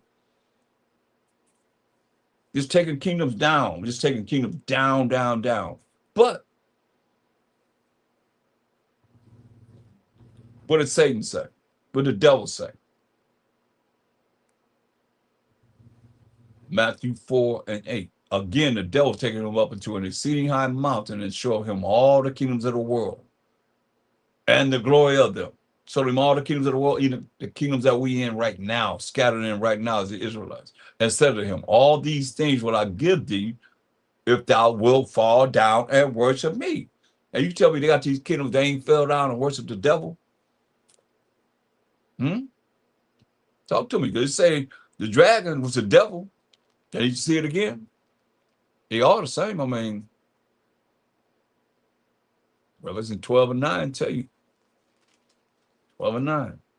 And the great dragon, which is red, was cast out, the old serpent that we Read about it in Genesis 3rd chapter, called the devil and Satan. See, that's who's dealing with the Mashiach, right? The devil and Satan. Called the devil and Satan. The great dragons called the devil and Satan. So, I mean, it is what it is. Can't deny that. Can you? Anybody see something different? So now, going back to Matthew 4 and 10, he said, hey, you fall down and worship me, all should be dying. Verse 10, then said Mashiach to him, get thee hence, Satan. You see? You see, I turned from verse 1. Then was the Mashiach led up in the spirit into the wilderness to be tempted of the devil, which means deceitful and evil person. And Satan means enemy, adversary, or foe. Verse 10, then said Mashiach to him, get thee hence, Satan, for it is written, thou shalt worship the Most High, thy power, your power, and him only shalt thou serve, right? So each time that the devil tempted him, he went to the law, preachers, ministers, pastors. He went to the law, the same law that you say that we not under. So therefore, how are you teaching the people how to cast out the devil? Y'all better learn this. Because you know you got a short time coming out with much wrath. It's best that you know rather than not know. These are the examples that we have right here. You know, I mean, Deuteronomy 6:13, Deuteronomy 10 and 20. Deuteronomy 6 and 13. Deuteronomy 6:13. Ye shall not tempt the Most High your power as he tempted him in Masada. But it's just what Mashiach quoted to the devil. Ye shall not tempt the Most High your power. That's what he said to Satan. So how you gonna rebuke the devil if you're not gonna do the same things? You're supposed to be, y'all say y'all Christians, so y'all supposed to be Christ-like. This is what he did. How you gonna do this? And you telling people that they not under the law. He went to the law every single time. I can't bring this out enough. Deuteronomy 10 and 20. Thou shalt fear the Most High thy power. Him shalt thou serve, and to him shalt thou cleave and swear by his name. Point blank. That's what he quoted. Now, when he did all this, going to the law every single time, then what happened with Satan? That y'all never be able to do since you say you ain't under the law. You can't do this. Verse 11, then the devil leaving him, and behold, angels came and ministered unto him. You see, the devil had to leave him alone. Going through that law, the same law y'all say we not under. That's why he said, look, next chapter he went over, he said, look, Matthew 5:17, think not, or even think that I am come to destroy the law or the prophets. That's the Old Testament, the law and the prophets, where he just went to the law to rebuke the devil. Then he had to leave him alone. Those are solutions. I am not come to destroy, but to fulfill. And he fulfilled. What do you have to fulfill? You know? I'll tell you that in Acts the 3rd chapter. You fulfill what he had to fulfill. Acts 3:18. But those things which the Most High before has showed by the mouth of all his prophets, that the Mashiach should suffer, he have so fulfilled. Because at this time, he on the right hand side of the Most High.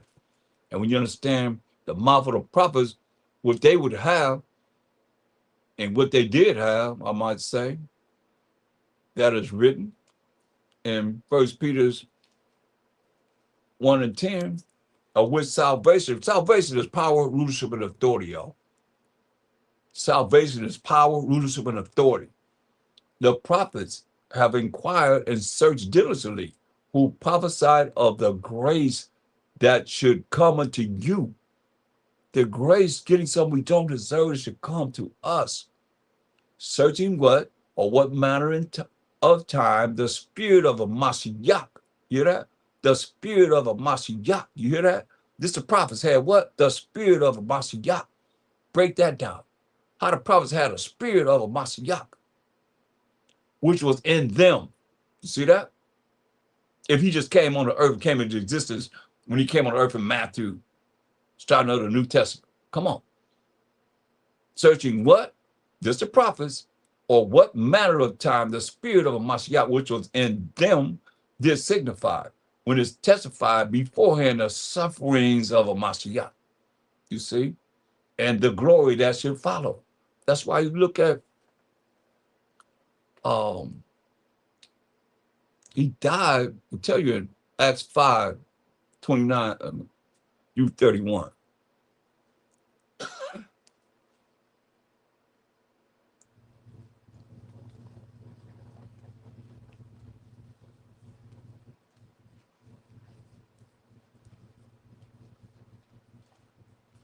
Acts 5:29-31. They knew this, man.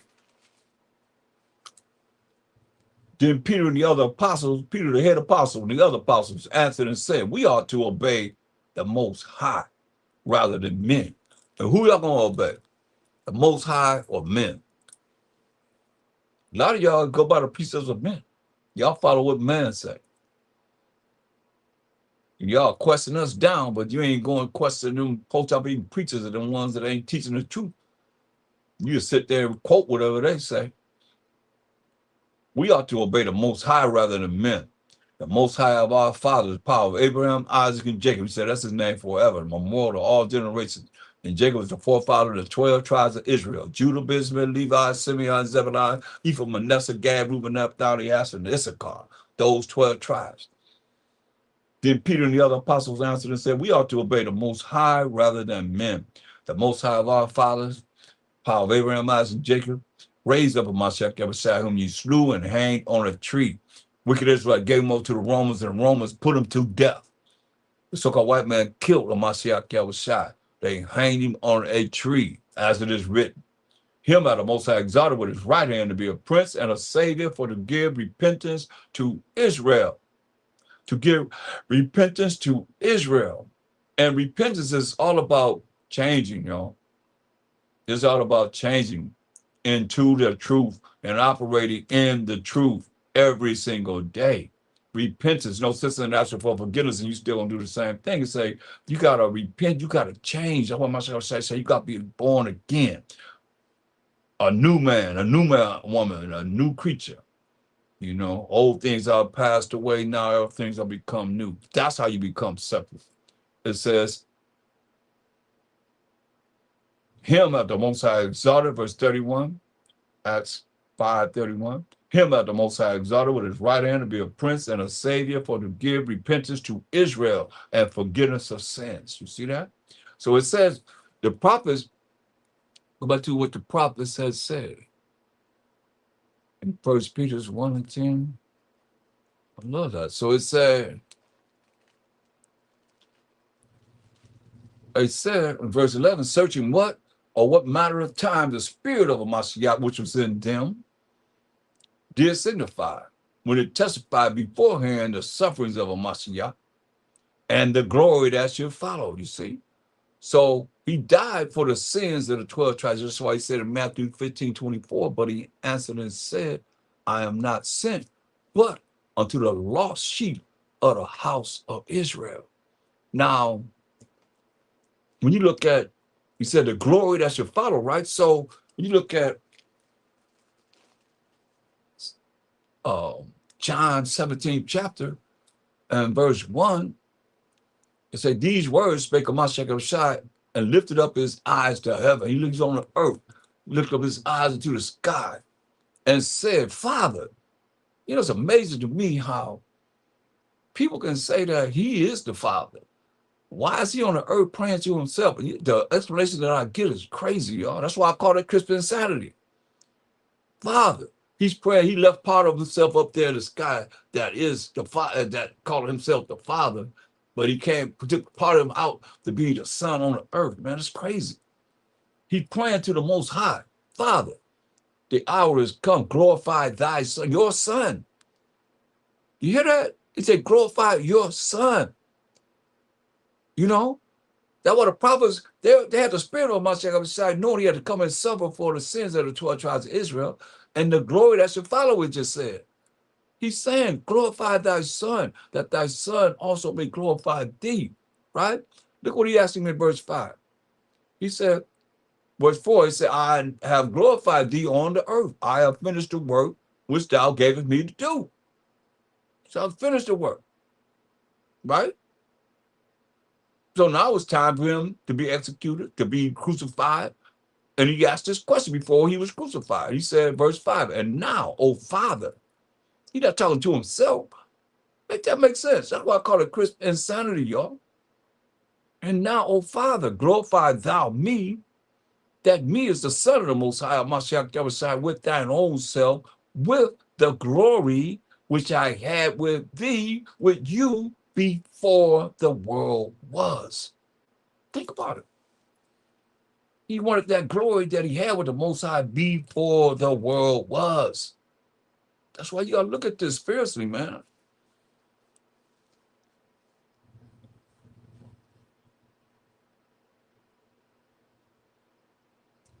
Look, man.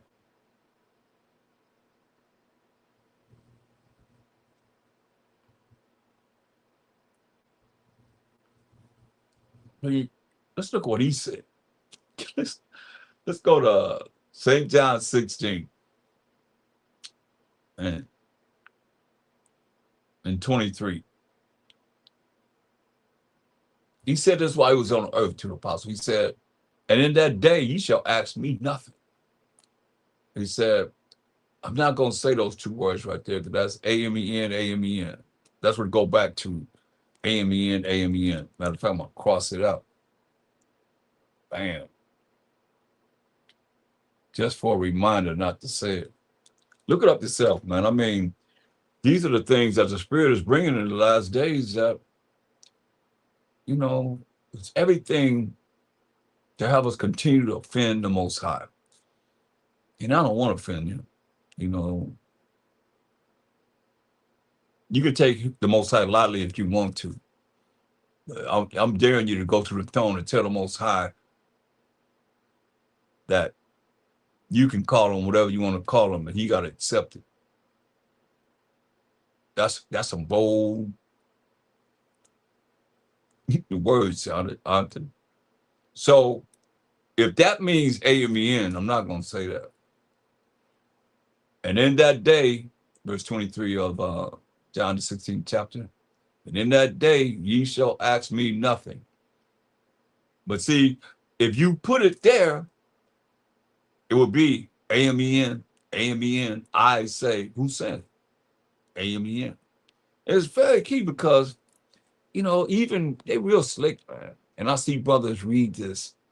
I don't want to go on no tangent, but I'm just going to bring this out because I see brothers read this and really overlook the fact of, that's why I say every word of the Most High, you got to read every word. A lot of times when you study, if you study slow instead of fast and reading all fast and everything, that's why you got commas, you got semicolons, you got, you know, quotation marks, you got question marks, you got exclamation points, right?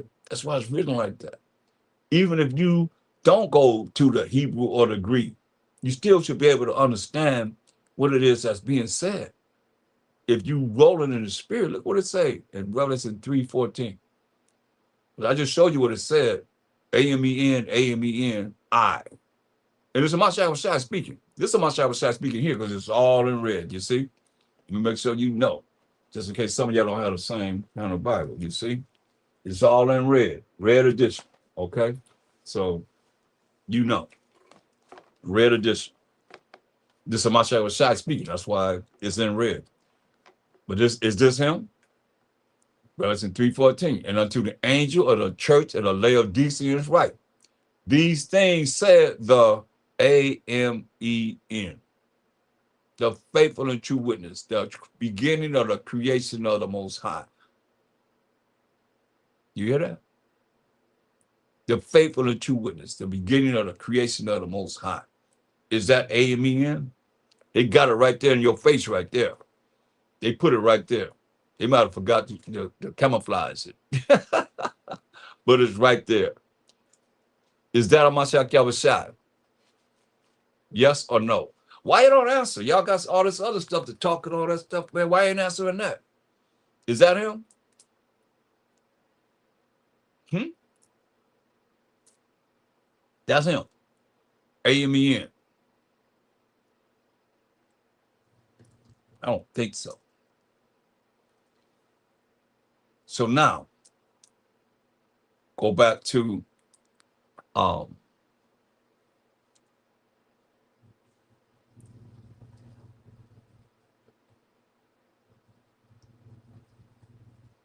where we at? John 16 and 23. It said, in that day, ye shall ask me nothing. I say unto you, I'll skip Verily, Verily. And let me show you why I'm spelling it, because somebody might be new. Exodus 23 and 13, in the law that the Most High wrote with his fingers. Exodus 23 and 13, it says, and in all things that I have said unto you, be circumspect, be cautious, and make no mention of the name of other gods, neither let it be heard out of thy mouth. You see? Say, make no mention of the name of other gods, neither let it be heard out of thy mouth. Okay? That's why I'm not saying the name of these gods. Just spelling it. Very important, you know. So now going back to John 6:23, it says, and in that day ye shall ask me nothing. But see, they got AMEN. That's very VERILY means AMEN. We just found that out. So like I said, that's why I crossed it out, you know, because you don't really need that. Look what it says. I'm gonna read it without it. It says, and in that day ye shall ask me nothing. I say unto you, whatsoever ye shall ask the Father in my name, he shall give it you. That's in the name of the anointed Savior, he shall give it you. But you see, he said, in that day you shall ask me nothing. But if you deal with it like it's written here, just show you how they deceive all the nations. And I gotta bring it because Israel say no champion for Israel, but I just see brothers, elders, just say point blank, hey, that must be his name. AMEN. Wow, because it's written there. Come on now. Revelation 18 and 23. The last sentence says, for by thy sorceries, by your sorcery, by your witchcrafts, were all nations deceived. You see? Deceived through their sorceries, their witchcrafts, and so forth. Here it is. It's right there. And in these last days, knowledge is being increased. And who really going to increase with the knowledge that's being increased on the earth, or you going to remain the same? You're going to still be offending the Most High and the Mashiach Yahushua when I'm telling you, you know, VERILY and TRULY. Go back to AMEN. You know, ZEUS last name is AMEN. Going all the way back to AMENRA. So without saying AMEN, because that's who you're talking about, you switch from a Mashiach side to him, they put it in there. They had our Bible for years and years and years, hundreds and hundreds of years. What do you think you can do with hundreds and hundreds of years? And you got stool pigeons that's snitches that's saying this what it means, this what it means, this, that, and third, whatever. Of our people, I mean, we ain't got to go far to see that. Look, First Maccabees 1 and 1. First Maccabees 1 and 11. In those days went there out of Israel wicked men who persuaded many, saying, let us go and make a covenant with the heathen that are round about us. For since we departed from them, we have had much sorrow. So this device pleased them well. See? Then certain of the people were so forward herein, the Israelites, that they went to the king, this wicked king Antiochus, who gave them license to do after the ordinances of the heathen. You hear this? This is the orders of the heathen, whereupon they built a place of exercise at Jerusalem according to the customs of the heathen. So all these gyms y'all up in them, y'all following the customs of the heathen. Most High said in Jeremiah 10 and 2, learn not the way of the heathen. Straight up, man. That what you have done, though. Second Maccabees 4:15. It's our people, man. Nobody holler about them. Second Maccabees 4:15. Not setting by the honors of their fathers, our forefathers were lacking the glory of the Grecians best of all. Come on. Tell me there ain't no sambos, man. Come on. This is what has happened to us. Going back to St. John 16, just like it is today. They stand up for our people had a worse problem with this cat we have it out there on the street with horns on them. They have a real big problem with that. That's how we've been programmed, man. For real, for real. St. John 16:24. Hereto have ye asked nothing in my name. Ask, and ye shall receive, that your joy may be full. You know? These things have I spoken unto you in Proverbs. But the time cometh when I shall no more speak unto you in Proverbs, but I shall show you plainly of the Father. But I shall show you plainly of the Father. But I shall show you that I is a Mashiach Yahushua. He said, but I shall show you plainly of the Father. At that day ye shall ask in my name, and I say unto you that I will pray the Father for you. You'll ask in my name, and I will pray to the Father for you. That's why I say no man come to the Father but by him. And John 14:6. So I'm going to pray to the Father for you. For the Father himself loveth you because ye have loved me. And I believe that I came out from the Most High. I came forth from the Father and have come into the world. Again, I leave the world and go to the Father. Come on. I leave the world and go to the Father. That's why you're on the right hand side of the Most High. The disciples said unto him, lo, now speaketh thou plainly and speaketh no proverb. Now are we sure that thou knowest all things, and needeth not that any man should ask thee. By this we believe that thou camest forth from the Most High.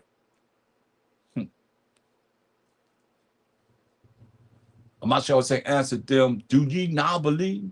Behold, the hour cometh, is now come, that ye shall be scattered, every man to his own, and shall leave me alone.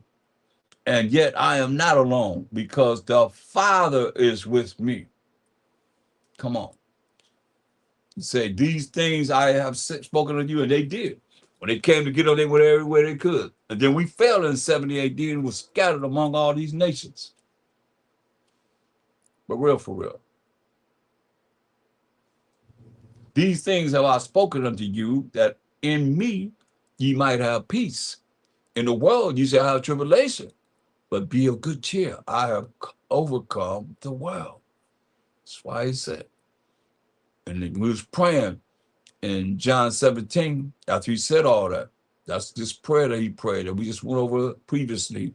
And he asked him in verse 5, he said, and now, O Father, he's praying to the Most High, his Father, our Father, glorify thou me with thine own self, with the glory which I had with thee before the world was. So now, in Acts 1:9, after he died, rose on the third day, walked here for 40 days. Acts 1:9, it said, and when he had spoken these things, while they beheld, he was taken up, and a cloud received him out of their sight. See that? A cloud received him out of their sight. And we know that cloud is a chariot of the Most High. For real, for real.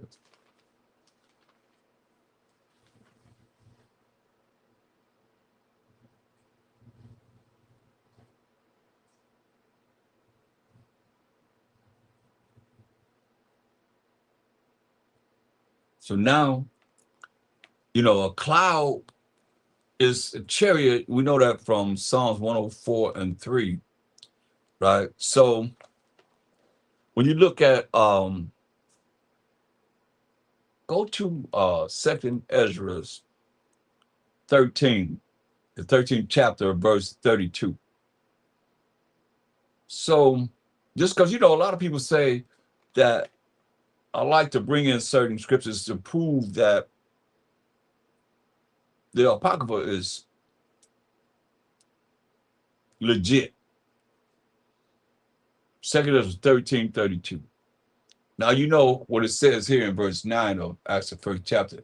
And when he had spoken these things, while they beheld, he was taken up, and a cloud received him out of their sight. Listen. And while they looked steadfastly toward heaven, they look up in the sky, as he went up, he ascended up, right? He going up, they seeing him go up. Behold, two men still by them in white apparel, who are two angels, which also said, ye men of Galilee, why stand ye gazing up into heaven? So they look it up in the sky, watch them go up. This same on Mashiach Yahushua, which is taken up, which means ascended up from you into heaven, into the sky, shall so come in like manner as ye have seen him go into heaven, right? Now, when you look at 2 Ezra 13 and 32, like I said, make this truth mean something different. It said,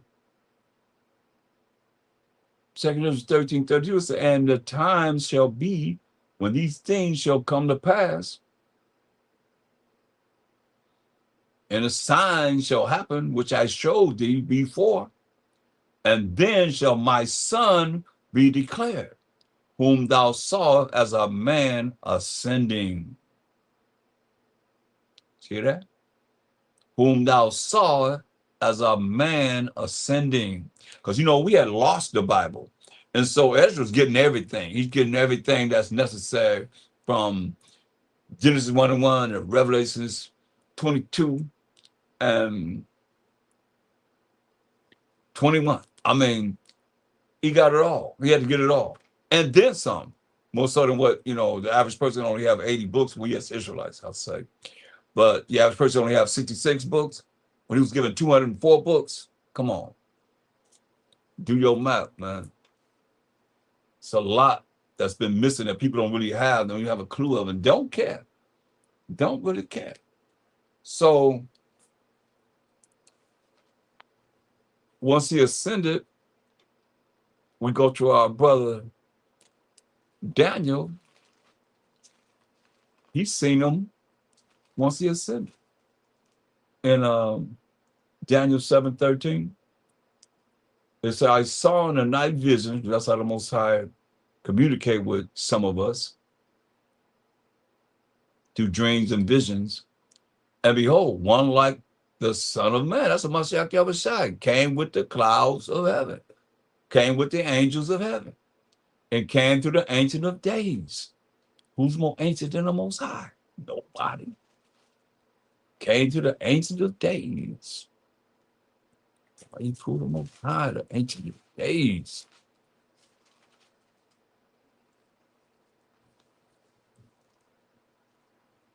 Oh.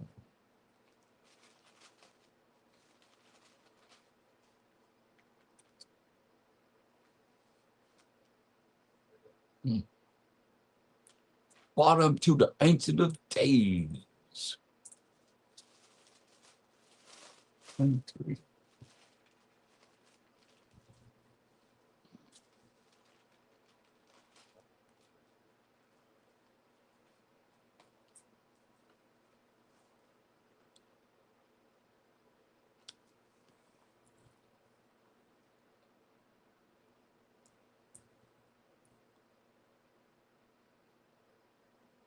And they brought him near before him. So the angels, let me show you, know what I want to do, Psalms. Let me show you the clouds and the angels. Psalm 104 and 3.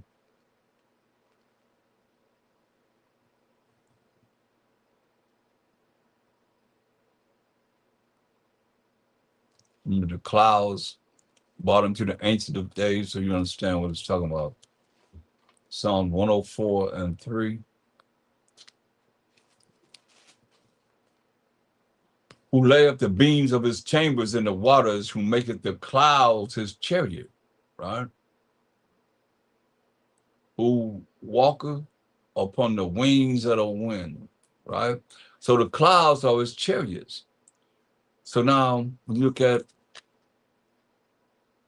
the chariots got to be driven by someone. So let's look at Psalms 68 and 17. The chariots of the Most High are 20,000, even thousands of angels. You see, so the angels are the ones that's operating and driving the chariots. And we call them IFOs, where, others, they call them UFOs and other names. Look at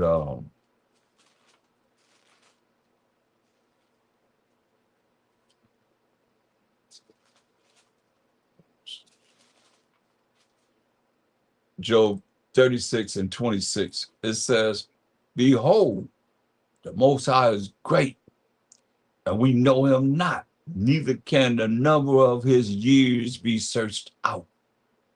Read it again. Job 36, 26. Behold, the Most High is great, and we know him not. And people be saying that, you know the Most High? Say, nope, nope, nope. And we don't know him enough because he's not talked about enough. He's not really gone into enough in the scriptures, man. Behold, the Most High is great, and we know him not. Neither can the number of his years be searched out, okay? That's when we go back to Daniel 7, from all we brought there. Daniel 7 and 13. I saw in the night visions, and behold, one like the Son of Man, Amashak Yahushai, came with the clouds, with the angels of heaven, and came to the Ancient of Days, brought him to the Most High, and they brought him near before him. Remember the prayer that he had, what he asked for.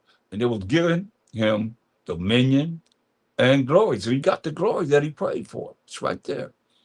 Give dominion and glory in the kingdom, that all people, nations, and languages should serve and serve him. His dominion is an everlasting dominion. He got next forever and ever and ever, which shall not pass away, in his kingdom that which shall not be destroyed. Right? That's why when you look at Daniel's 7:27,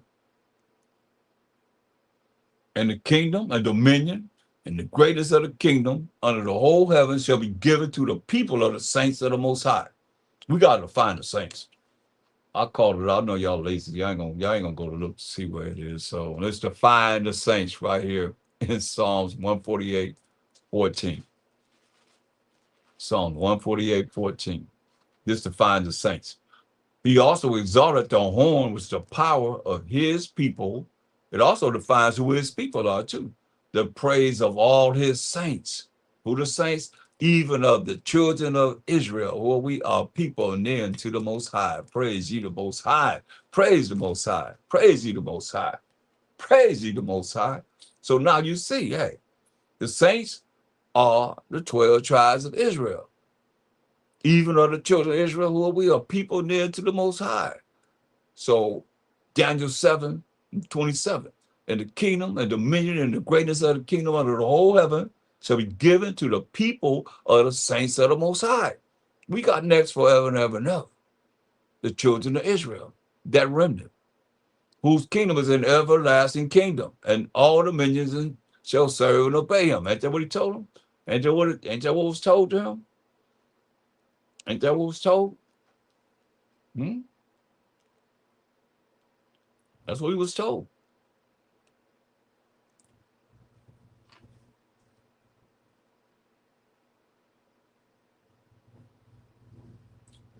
Daniel 7:14. And there was given him dominion and glory and a kingdom that all people, nations, and languages should serve him. See that? His dominion is an everlasting dominion, which shall not pass away. In this kingdom, that which shall not be destroyed. Verse 27. Daniel 7:27, and the kingdom and dominion and the greatness of the kingdom under the whole heaven shall be given to the people of the saints of the Most High, whose kingdom is an everlasting kingdom. And all dominions shall serve and obey him. Straight up. That's why, I brought this out through the Spirit of the Most High's time. You know, you have these nations still trying to teach us about our book when it tells us clearly. Hear the word of the Most High in Jeremiah 12, and let's start at 14 today. Thus say the Most High against all mine evil neighbors. Hear that? Thus say the Most High against all mine evil neighbors that touch the inheritance which I have caused my people Israel to inherit. And look, go to Deuteronomy 32 and 8. They touched the inheritance Most High had us to inherit. That's the land that the Most High gave us. Deuteronomy 32 and 8, look what he said. When the Most High divided to the nation, he integrated everybody. He said, divided to the nation their inheritance. That's the land that they're going to live in. When he separated the sons of Adam. You see, he set the bounds of the people according to the number of the children of Israel. So he gave the children of Israel, we the children of Israel, our land. It say, and he gave the other nations their land after he gave us our land. But the Most High portion is his people. Jacob is the lot of his inheritance. Again, defining his people as Jacob. His name was changed to Israel, became the forefather of the 12 tribes of Israel. They're touching the Most High's inheritance, the land that he gave us. Look, I'll show you right here. You see right here? At least from what they have. See right here? The land, that's our land right there. They in our land right there. They took our land. That's our land. All the different tribes' lands right here. It's our land.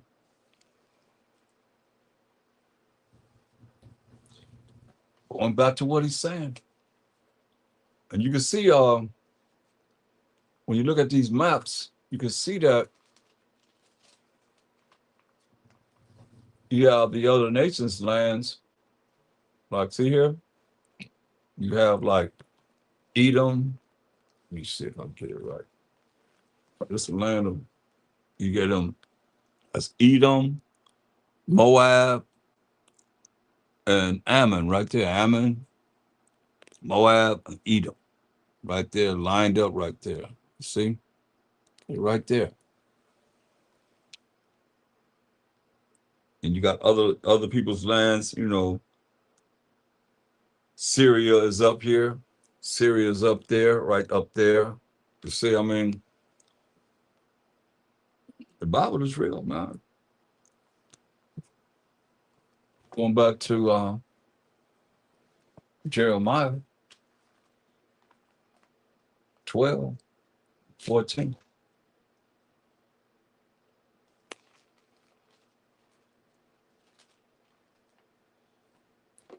Thus said the Most High, against all mine evil neighbors that touch the inheritance which I have caused my people Israel to inherit. That's our land. Behold, I will pluck them out of their land and pluck out the house of Judah from among them. I'll pluck them out of the land and pluck out the house of Judah from among us. We scattered among all these nations. And it shall come to pass after that I have plucked them out, I will return and have compassion on them and will bring them again, every man to his heritage, to his land, and every man to his land. You hear that? Every man to his land. That's why Most High said, look, I love this. 2 Samuel 7 and 10. 2 Samuel. Most High said, going to bring us to our land, right? He said, 2 Samuel 7 and 10. Moreover, I will appoint a place for my people Israel, This is the Most High speaking. You say, moreover, I will appoint a place for my people Israel and will plant them that they may dwell in a place of their own. Finally, and move no more. That's when you see how the Most High said, He's going to place us in our land. And we ain't going to move no more. He said, neither shall the children of wickedness afflict them any more as before time. And we know Job 9:24 says the earth is given into the hand of the wicked. He covered the faces of the judges thereof. If not, when who is he? I mean, come on. Come on now. Talk to me. He, the wicked, covered the faces of the judges thereof. If not, when who is he? He told the 12 apostles they're going to sit on 12 thrones judging the 12 tribes of Israel. That's why I love this. It says, 2 Samuel 7:10, moreover, I will appoint a place for my people Israel and will plant them. That's the Most High is that I that's going to plant us in a place that He's going to plant us in, that they may dwell in a place of their own and move no more. Neither shall the children of wickedness afflict them any more as before time. That's right. That's why He said, oh, 11. Isaiah 60:21. Isaiah 60:21.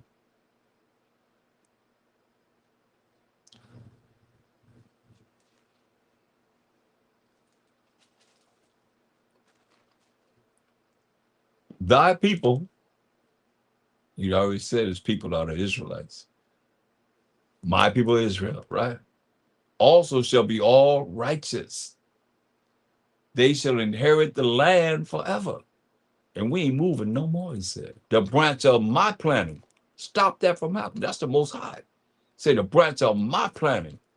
The work of my hands. That's the Most High's hands. That I may be glorified. That the Most High may be glorified. See? So now, what you think about that? Going back to Jeremiah 12:16.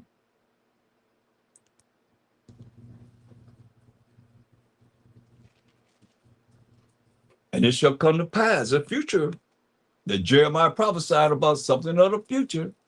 If they, the Gentile nations, will just learn the ways of my people Israel. Just to find out in 2 Samuel 7:10. Just swear by my name. I like the Most High says name right here in Exodus 3:15. I like his name like this.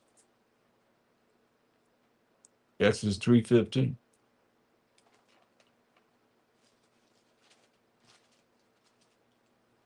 And the Most High said, moreover, to the angel, Mashiach unto Moses, thus shalt thou say unto the children of Israel, the Most High power of your fathers, the power of Abraham, the power of Isaac, and the power of Jacob, have sent me unto you. This is my name.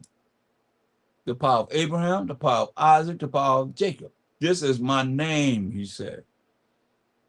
And this is my memorial unto all generations. So you're going to say that's the Old Testament? Let's see what Mashiach said.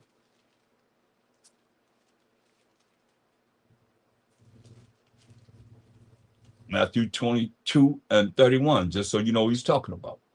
But as touching the resurrection of the dead, have you not read? Where are you going to read it at, preachers? That which was spoken unto you by the Most High, saying, I am the power of Abraham, and the power of Isaac, and the power of Jacob. We just read that in Exodus 3:15. You see? The Most High is not the power of the dead, but of the living. And he ain't the power of the dead state of mind either. Y'all better get it right. Going back to Jeremiah 12:16, it said, and it shall come to pass if they will diligently learn the ways of my people. that swear by my name, the power of Abraham, Isaac, and Jacob. See, that's his name forever, memorial to all generations. Jacob being the forefather of the 12 tribes of Israel, who was Judah, Benjamin, Levi, Simeon, Zebulun, each one, Manasseh, Gad, Reuben, Naphtali, Asher, and Issachar. The Most High liveth. As they taught my people to swear by Baal until this day, man. That's the four-letter Canaanite God, Baal, which means Lord. One day, y'all gonna hear and change. Come on. There it is right there for you. Baal. What does it mean? Lord. Masterhusband. Come on. We don't have to say these words, man. Dang on. God of the Canaanites. And look, that's what we're following, man. That's why the Most High said this. He told us not to learn the ways of these heathens when we go into the land that he gave us. Look what he said. Going to the kingdom. Zechariah, the 14th chapter. And let's read the last verse. It says, yeah, every pot in Jerusalem and in Judah shall be holiness. I mean, lawful unto the Most High of hosts, Most High power of army of angels. And all they that sacrifice shall come and take of them and see if therein. All of that gonna be, all these nations gonna be coming and see the holiness of the Most High Wa Mashiach Yahushua, and we, the children of Israel, that remnant that's gonna be redeemed. Yeah, every pot in Jerusalem and in Judah shall be holiness unto the Most High, power of hosts, power of army of angels.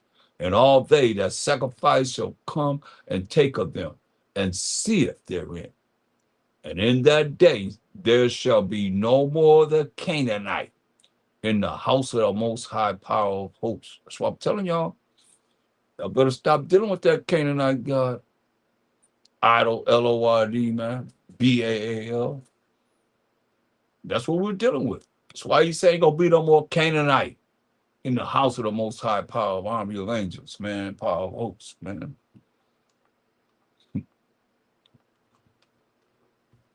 Getting rid of them. Hear what he said? In that day, there shall be no more the Canaanite in the house of the Most High, power of hosts. They ain't gonna be there no more. Finish, finish, finish. That's it.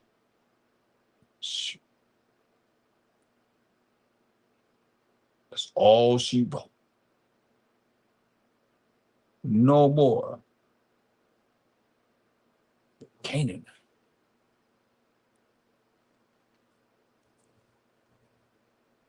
You getting rid of them. You getting rid of some of these days. Some of these days ain't gonna exist. They not gonna be there.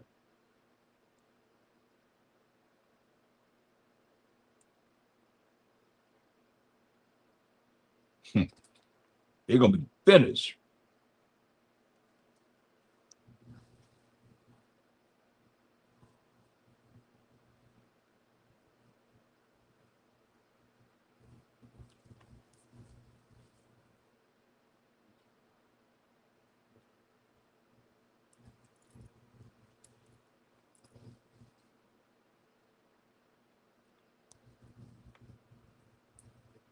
Look at this. Go to second Ezra 13.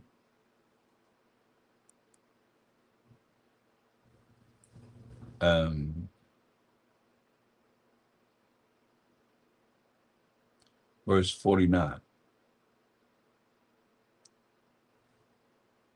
Second Ezra 13 and 49.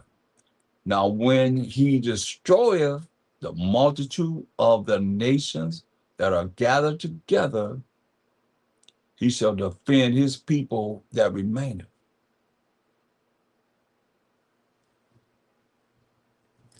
Now we know Revelation 12:12.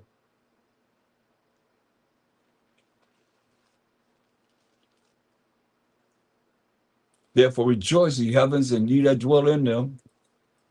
Woe, destruction to the inhabitants of the earth and of the sea. For the devil is come down unto you, having great wrath, because he knoweth that he hath but a short time. His time is short. And it tells you in verse 17. And the dragon was wroth with the woman.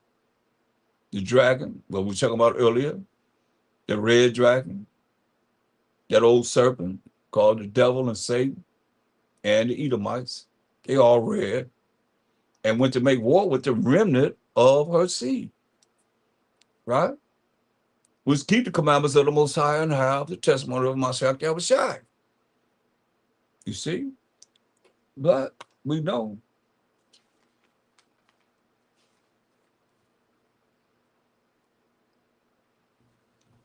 they're going to be like this. 2 Ezra 16:71. We start with 70. But there shall be in every place. It shall be in every place. And in the next cities, a great insurrection upon those that fear the Most High. You see, the devil knows we got a short time coming on us wrath on the wolves that keep the commandments of the Most High and have the testimony of my Shekinah Shai. Sound like Jacob's trouble to me. But there shall be in every city, every place, and in next cities, a great insurrection upon those that fear the Most High. That's us. They shall be like madmen, sparing none, but still spoiling, robbing, and destroying those that fear the Most High. For they shall waste and take away their goods and cast them out of their houses. They shall be, then shall be, then shall they be known who are my chosen, and they shall be tried as the gold is in the fire. Hear, O ye my beloved, who you know are Israelites, said the Most High, behold, the days of trouble are at hand. But this condition, I will deliver you from the same. Be ye not afraid, neither doubt. Stop having faith. Don't be afraid. Keep your faith. For the Most High is your guide, and the guide of them who keep my commandments and precepts, said the Most High Power. Let not your sins weigh you down, and let not your iniquities lift up themselves. Say, woe to them that are bound with their sins and covered with their iniquities. Like as a field is covered over with bushes, and the path thereof covered with thorns, that no man may travel through. You can't get through because it's all jacked up. It is left undressed and is cast into the fire to be consumed therewith, man. Let you know, man. Because he said he's going to forgive us our sins, man. We got to be looking at, we got to do it to please him. Can't weigh yourself down with something. You know, you ask for forgiveness, you believe you've been forgiven, and you do better. You change. You know? Going back to 2 Ezra 13 and 32. At the time shall be when these things shall come to pass, and the signs shall happen, which I showed thee, as we hear before. And then shall my son be declared, whom thou sawest as a man ascending. See that? Mashallah, when we read in Acts 1 and 9 that we've seen him ascending. And when all the people hear his voice, every man shall in their own land lead the battle. They have one against another. So everybody gonna be fighting. And when they hear his voice, everybody gonna lead a battle that they have one against another, like America's fighting Iran and so forth, and Britain, and Israelis fighting over there in Gaza Strip. They're gonna stop fighting. Russia against Ukraine and so forth. And when all the people hear his voice, every man shall in their own land lead the battle they have one against another. Come on, look at you tell you in Isaiah, how everybody gonna hear his voice. He said it, Isaiah 47:3, y'all. He said, thy nakedness, your wickedness shall be uncovered, gonna be exposed. Yeah, thy shame shall be seen. I will take vengeance as he come back to judge and make war in righteousness, and will not meet thee as a man. So you come on this angelic power. Can you imagine? His voice gonna be heard all over the world. Huh? That's what it's saying, didn't it? It's telling you. It says, 13:33, and when all the people hear his voice, every man shall in his own land lead the battle they have one against another. And an innumerable multitude shall be gathered together, as thou sawest them, willing to come and to overcome him by fighting. But he shall stand upon the top of the Mount Zion, and Zion shall come. That's the 12 tribes of Israel, and shall be showed to all men, being prepared and builded, like as thou sawest the hill graven without hands. That's why it's real, man. And Zion is that's why I say once we, you know, study as much as we can to learn this Bible is really talking about the precept. Um,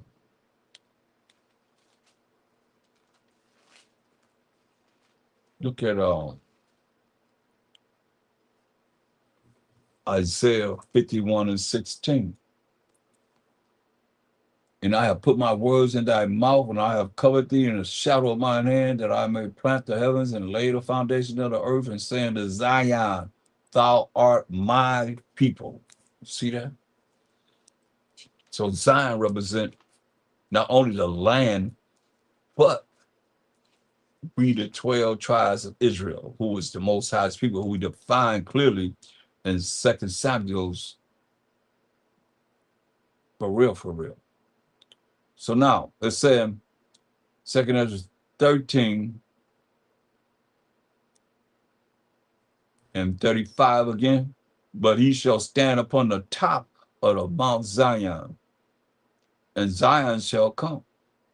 The 12 tribes of Israel gonna come, that remnant, and shall be showed to all men, being prepared and builded, like as thou sawest the hill graven without hands. And this my son, right there in the New Testament, again, Amashak shall rebuke the wicked inventors of those nations, which for their wicked life are fallen into the tempest. That's the fire. And shall lay before them their evil thoughts and the torments wherewith they shall begin to be tormented, which are like unto a flame, and he shall destroy them without labor by the law. You hear that, preachers? He's going to destroy all these nations that are prepared to fight amongst themselves. They stop fighting amongst each other. They're going to fight with themselves. All the nations fighting against the Mashiach Yahushua, the Army, the Navy, the Marines, the Air Forces of all these nations going to prepare. They'll fight against Hamashiach Yahushua to maintain their power, rule, and authority on this earth. But he's going to destroy them without labor by the law, which is like unto fire. You see? So when you look at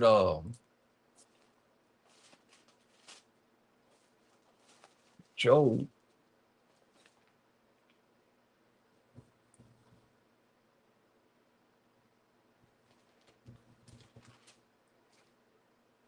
20:4, it says,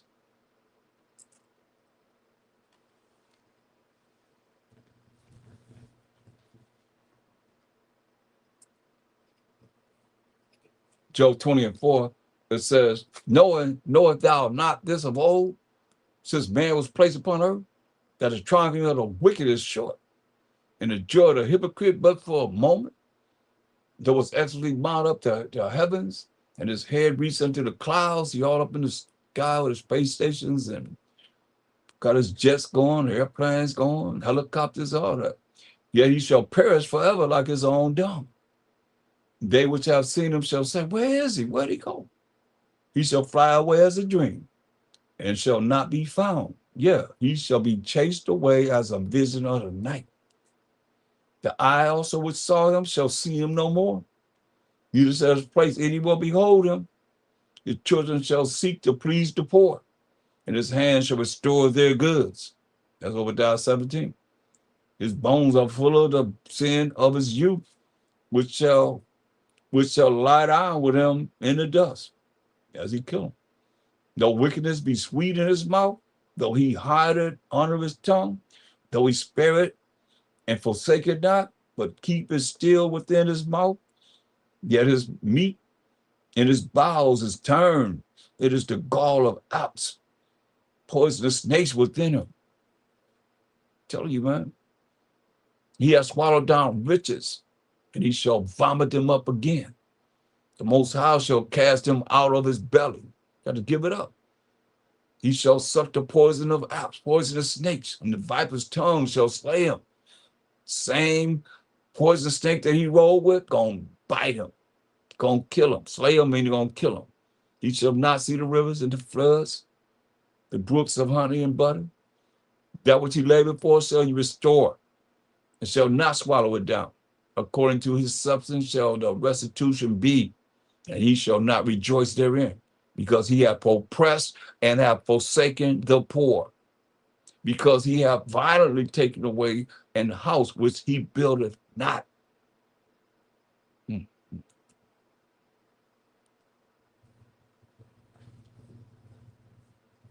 What y'all think about that?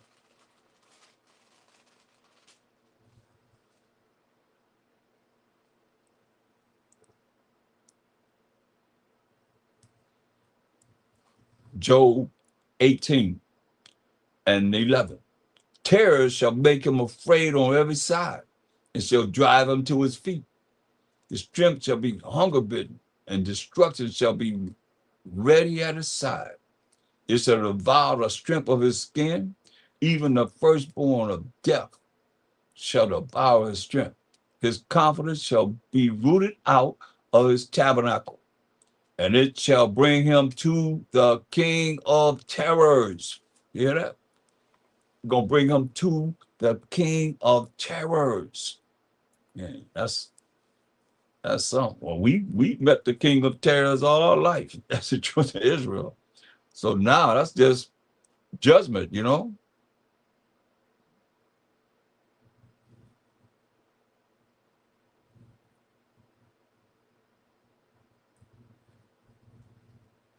Look at 2 14.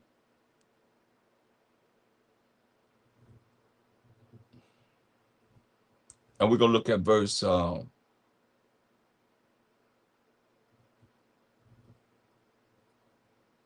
16. And it reads, for yet greater evils, Ezra in the Persian Media Empire say, for yet greater evils shall than those which thou hast seen happen shall be done hereafter. For look how much the world shall be weaker through age. Talking about during the time that we living in now.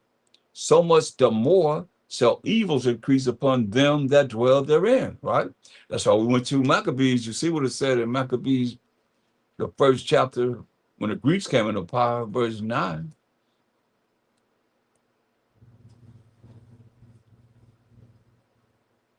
And after his death, after Alexander the Great death, they all put crowns upon themselves, his 4 generals, so that their sons after them many years, so that the Edomite sons or the generals they had powers from authority right after them, and evils were multiplied in the earth. You see that? That's what he's prophesying to Ezra. Say, hey man,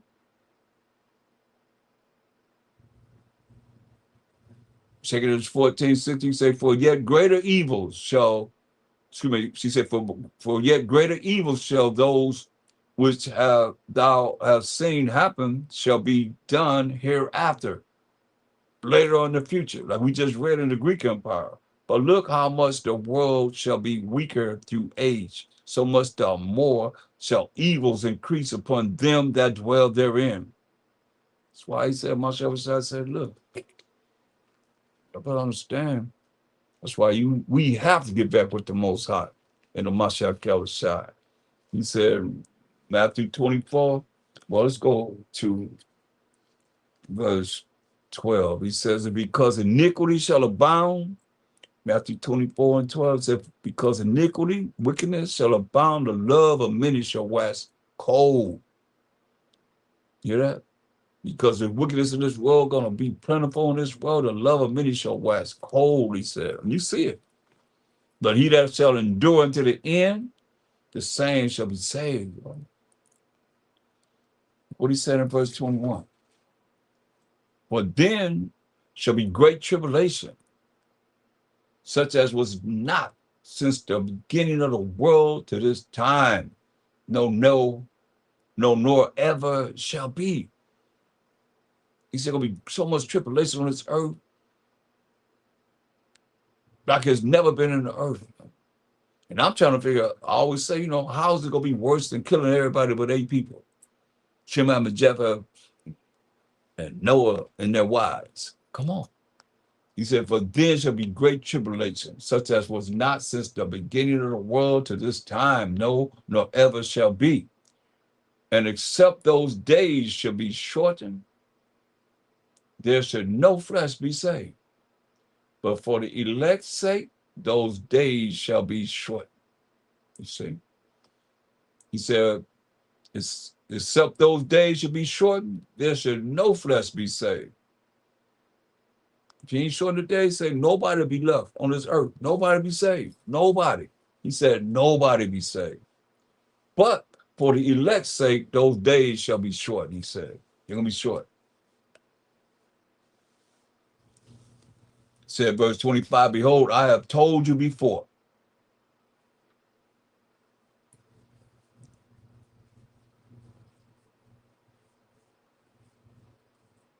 Look at this. 2nd Ezra 13 and verse 46. It says, then dwelt they, the 9 tribes, until the latter time, and now when they shall begin to come, they're going to bring them back, into the land. The highest shall stay the springs of the stream again, that they may go through. Therefore sawest thou the multitude with peace. But those that be left behind of thy people are they that are found within my borders. See, now when he destroyeth the multitude of the nations, you hear that? And when he destroyeth the multitude of the nations that are gathered together, he shall defend his people that remain. We should again. And when he destroyeth them, because they ain't coming after us, right? So, but when he destroyeth the multitude of the nations that are gathered together, he shall defend his people that remain. And then shall he show them great wonders. Then said I, O Most High, that beareth rule, show me this. Wherefore have I seen a man coming up from the midst of the sea? You read about that when you go back to the first parts of 2nd Ezra 13. Then said I, and O Most High, that beareth rule, show me this. Wherefore have I seen the man coming up from the midst of the sea? Now, this is the Old Testament, something that most Christian sanity people will never know about because they've been programmed to think that this is not legit. But it's talking about a Mashiach Yahushua. You hear it. If you read it, you see it. It says, verse 52, and he said unto me, I guess thou canst never seek out, nor know the things that are in the deep of the sea. Even so can no man upon earth see my son or those that be with him, but in the daytime. Because we in the night now. We definitely in the night. That's why he said, look, but in the daytime, look what he said. When he was on the earth. He left darkness with us. Man. Go to St. John, first chapter. He said, verse 4, in him, Mashiach Yahushua was life. That's why I say I'm the way to show you how to follow the truth, which the laws and the commandments of the Most High that will lead to everlasting life. No man come to the Father but by him. That's in St. John 14:6. He said, in him was life. And the light was the light of men. The light is the Proverbs 6:23. The law is light. Now he said, and the light shined up in darkness. Where's he at? He's in the Roman Empire. And the light shined up in darkness, and the darkness comprehended not. That's why he is the day. He is the day. He brought the day when he was here. But when he left, what came? Darkness. You know?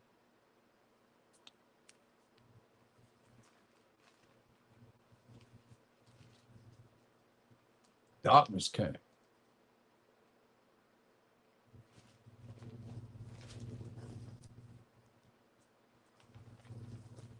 Let's see. Hold on.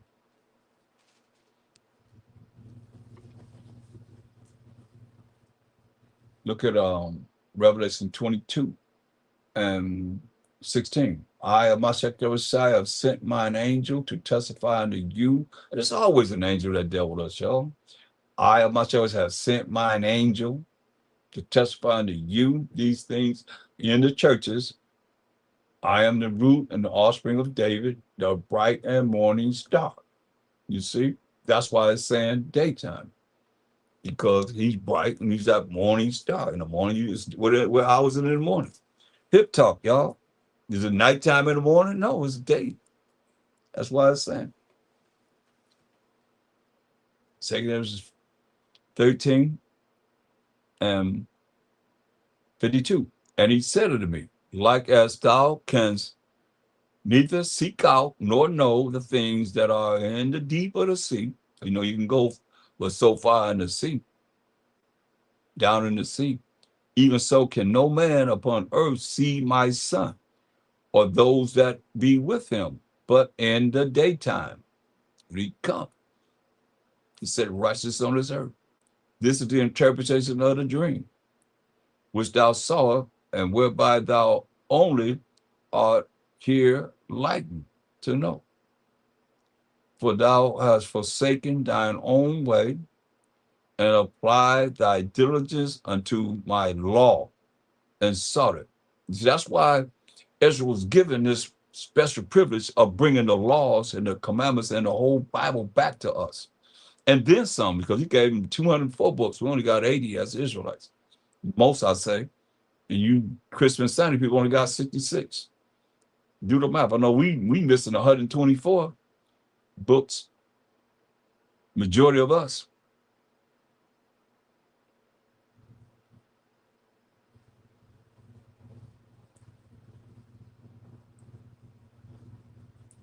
Once again, verse 54, for thou hast forsaken thine own way and applied thy diligence unto my law and sought it. That's why I tell you in Romans 12 and 1. But we have to do. People taking his own way. And it's like, you know, a lot of people they want this their world. They're gonna be having fun, dealing with it. Most likely gonna sit on my side, you're gonna be going down, man. That's what he said, Matthew 12 and 1. I beseech you, therefore, brother, by the mercies of the Most High. It ain't just mercy, it's mercies. Give you something you don't deserve many of times. Giving us many of things that we didn't deserve many of times, especially you that pray to him and you get an answer to your prayer. And you done told him you ain't got to follow what he say do. You gave him, he done wrote the laws with his finger and you done gave him your middle finger and tell him you ain't got to do what he say do. Yes, so he got to do whatever you say you supposed to do. You want him to do. I beseech you, therefore, brethren, by the mercies of the Most High, get you something we don't deserve to get many a time, that you present your bodies a living sacrifice. You hear that? What did he say? Second Ezra 13:54. For thou hast forsaken thine own way and applied thy diligence unto my law and sought it. See? Look what it say. I beseech you therefore, Romans 12:1. Brethren, Israelites, by the mercies of the Most High, that you present your bodies a living sacrifice. First thing it says what? Holy. So we define holy, Romans 7:12. Wherefore the law is holy, and the commandment holy, and just and good. So it's still going back to the same thing that we see in here in 2 Ezra 13:54. But thou hast forsaken thine own way, whatever way you want to go, and applied thy diligence unto my law and sought it. What did he tell us? I beseech you, therefore, brethren, Romans 12:1, by the mercies of the Most High, that you present your bodies a living sacrifice, giving up something, not forsaking your own way. That's a sacrifice. Holy, I mean, keeping the laws of the Most High, just like he just said right here, acceptable unto the Most High. Keeping the laws of the Most High, acceptable unto the Most High, which is your reasonable service. You see? That's just reasonable to the Most High. No big deal. You're supposed to be doing this anyway. And be not conformed to this world. That's forsaking your own way. And be not conformed to this world, but be ye transformed by the renewing of your mind, the way you think, that you may prove that which is good. We know what's good. We just read what's good. The laws and the commandments of the Most High is good.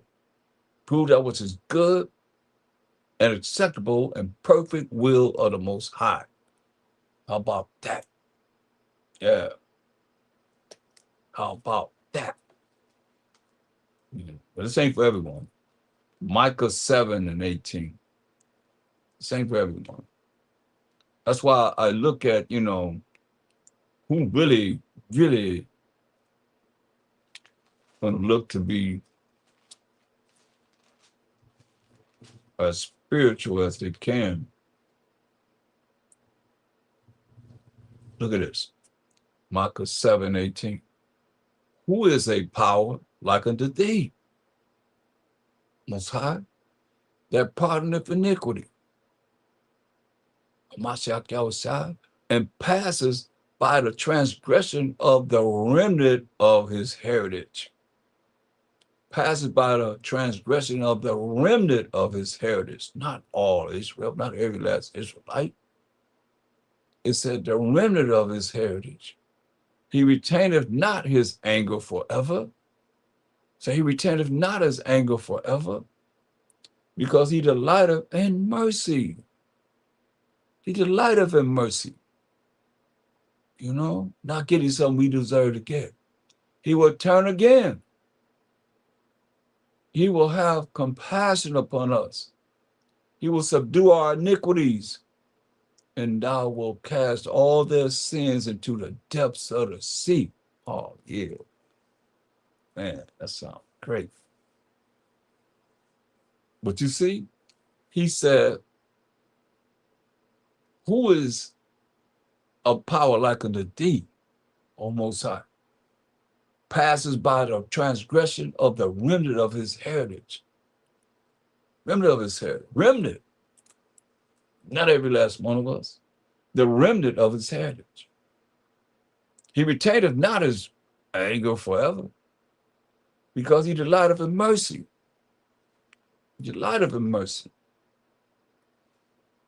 We just gotta, like you say, keep the commandments of the Most High, have faith in him, have fear of the Most High, scared, be afraid, be scared of him, and cry unto the Most High.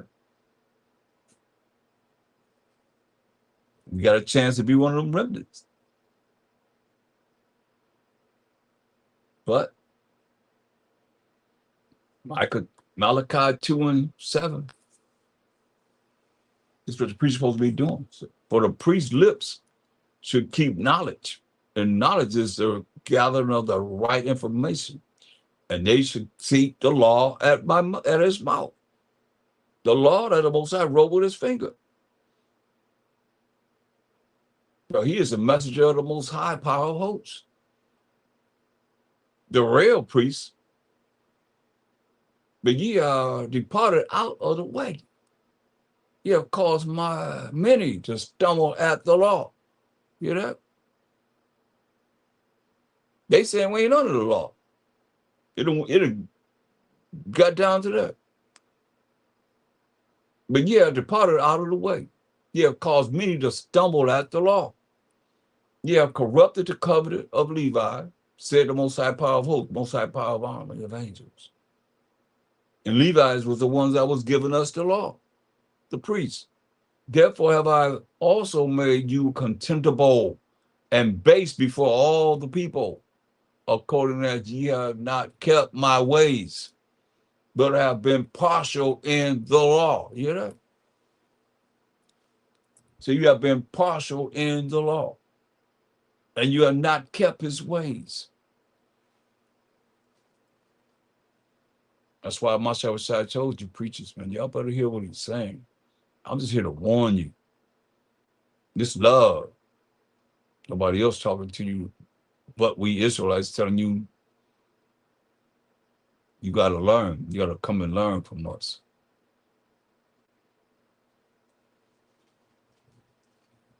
Matthew 7, 5, Matthew 5:19. Whosoever therefore shall break one of these least commandments and shall teach men so, he shall be called the least in the kingdom of heaven. But whosoever shall do the commandments, the laws, and teach them, that's the commandments and the laws, the same shall be called great in the kingdom of heaven. You hear that? That's clear. So what you gonna do when he come for you?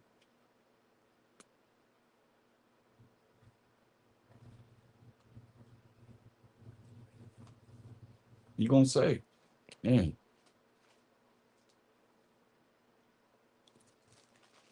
That's why he said, Matthew 7:21.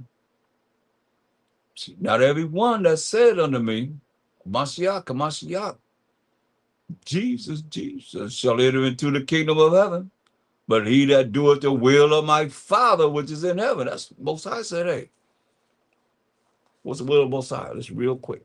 1 John 5:3. 1 John 5:3. The will of the Most High.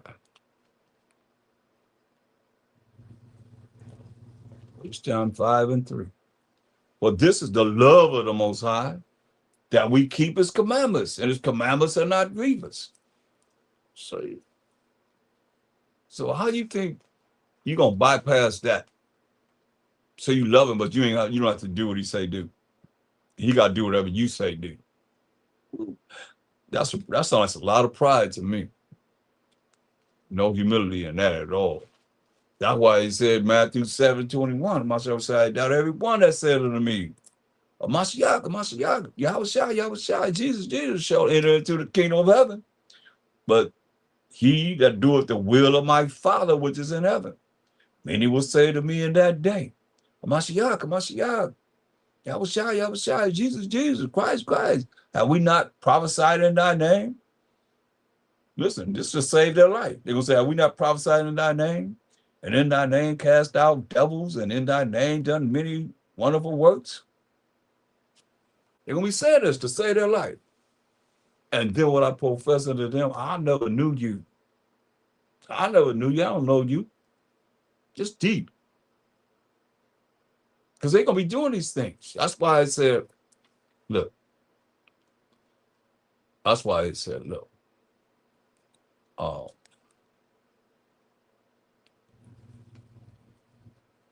In Matthew 24:24, for there shall arise false Mashiachim, false Christs, false Messiahs, and false prophets.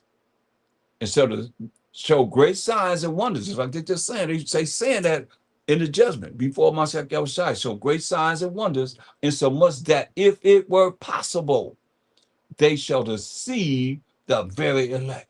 To behold, I have told you before. See that? That's why they're going to stand here and say, hey, Matthew 7:22, many will say to me in that day, this is Mashiach Yahushua saying, the judgment come.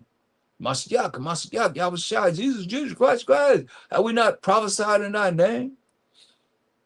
And in thy name cast out devils, and in thy name done many wonderful works. They're not standing before him lying. Then people gonna be able to do this. And then when I profess unto them, I never knew you. That's deep right there. They doing those things right down in front of your face, and he gonna tell them in their face and just, I never knew you. Depart from me, ye that work iniquity. Ooh, that's deep right there. Therefore, whosoever heareth these sayings of mine and doeth them, I will liken him unto a wise man, which built his house upon a rock. And he that rock. And the rain descended, and the floods came, and the winds blew and beat upon that house that's built upon a rock, and it fell not, for it was founded upon a rock. Everyone that heareth these sayings of mine and doeth them not shall be likened unto a foolish man, which built his house upon the sand.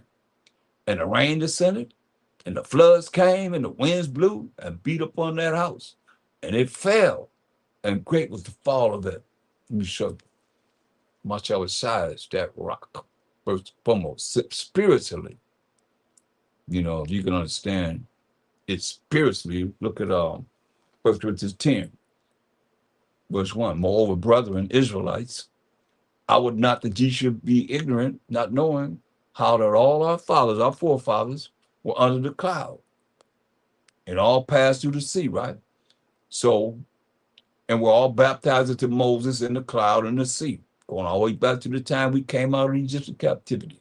Did all eat the same spiritual meat, was given a spiritual understanding of the laws, such commandments of the Most High in the wilderness, and did all drink the same spiritual drink.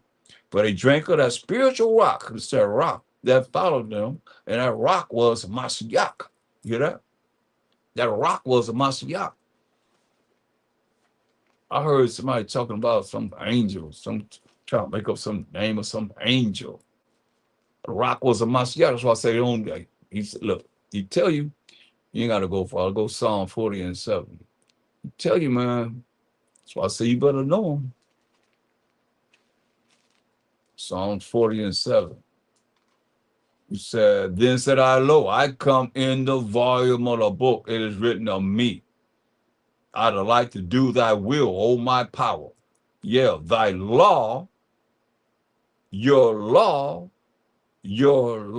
this is my second shot. Your law is within my heart, within my mind. Come on, man. You better understand. You better try and find him everywhere you can. Look, Deuteronomy 32, verse 15. But Zezron waxed fat. That's another name for we, the children of Israel, call it Jezreel. Waxed fat and kicked, like we was kicking it. Fat. Thou art waxing fat. Thou art grown thick. Thou art covered with fatness. Then he forsook the Most High, which made him, and lightly esteemed the rock of his salvation. That rock is a Mashiach Yahushua right there. They provoked him to jealousy with strange gods, strange idols, man. With abomination provoked they him to anger. They sacrificing the devils. That's us, man. Not to the Most High. The gods whom they knew not. The new gods that came newly up, whom your fathers feared not. See that? And that's what we did when we read about this lesson in the Greek Empire. We followed the religion of Antiochus Epiphanes. Of the rock that begot thee, thou art unmindful. That's why it said you build your house on that rock, it's going to stand. You put your foundation in the Mashiach Yahushua, it's going to stand. But if you build your house on the sand that don't even matter, have no merit, it's gonna fall. And those people gonna fall when they meet the jealousy of the Most High. Say, we did this in our name. Say, the probably your work iniquity. I never knew you. And when the Most High saw it, he abhorred them. You hear that? He hated us. What you got to say about that? When he saw us, he hated us because of the provoking of his sons and of his daughters, our children. And he said, I will hide my face from them. I will see what their end shall be. But they are a very froward generation, children in whom there is no faith. That's why I said they have moved me to jealousy. But that which is not the Most High. You hear that? So we move the Most High with jealousy with that which is not the Most High. That we read about in Maccabees today. Following their traditions until this day. Religion. You can't find no religion that's keeping the Most High's commandments, his laws, moral laws, civil laws, dietary laws, ceremonial laws, and learned of the sacrificial laws. Name them. Name one. Name one religion that's keeping the commandments of the Most High, if thou can. You're not going to be able to. That's why I say they have moved me to jealousy with that which is not the Most High. They have provoked me to anger with their vanities. That's why I say in Ecclesiastes 3:24, man, for many are deceived by their own vain opinion, and an evil suspicion overthrown their judgment. Straight up. They allow the devil to come in, they're deceiving everybody, and y'all go, you've been deceived, now you want to deceive everybody else. And now that you realize you've been deceived, now I can't do that. I can't do that because it'll make me look like a fool. And not knowing, they have moved me to jealousy with that which is not the Most High. They have provoked me to anger with their vanities, and I will move them to jealousy. Listen, what you move us to jealousy with. And I will move them to jealousy with those which are not a people. That's deep. He moved us to jealousy with those that are not a people. Wow. I will provoke them to anger with a foolish nation. That's real, yo. That's real as real could be. Are y'all ready for that? I don't think so. That's what he said he's going to do. So some people that you think are people are not a people. They're not a people. That's why I said, look, Romans 10.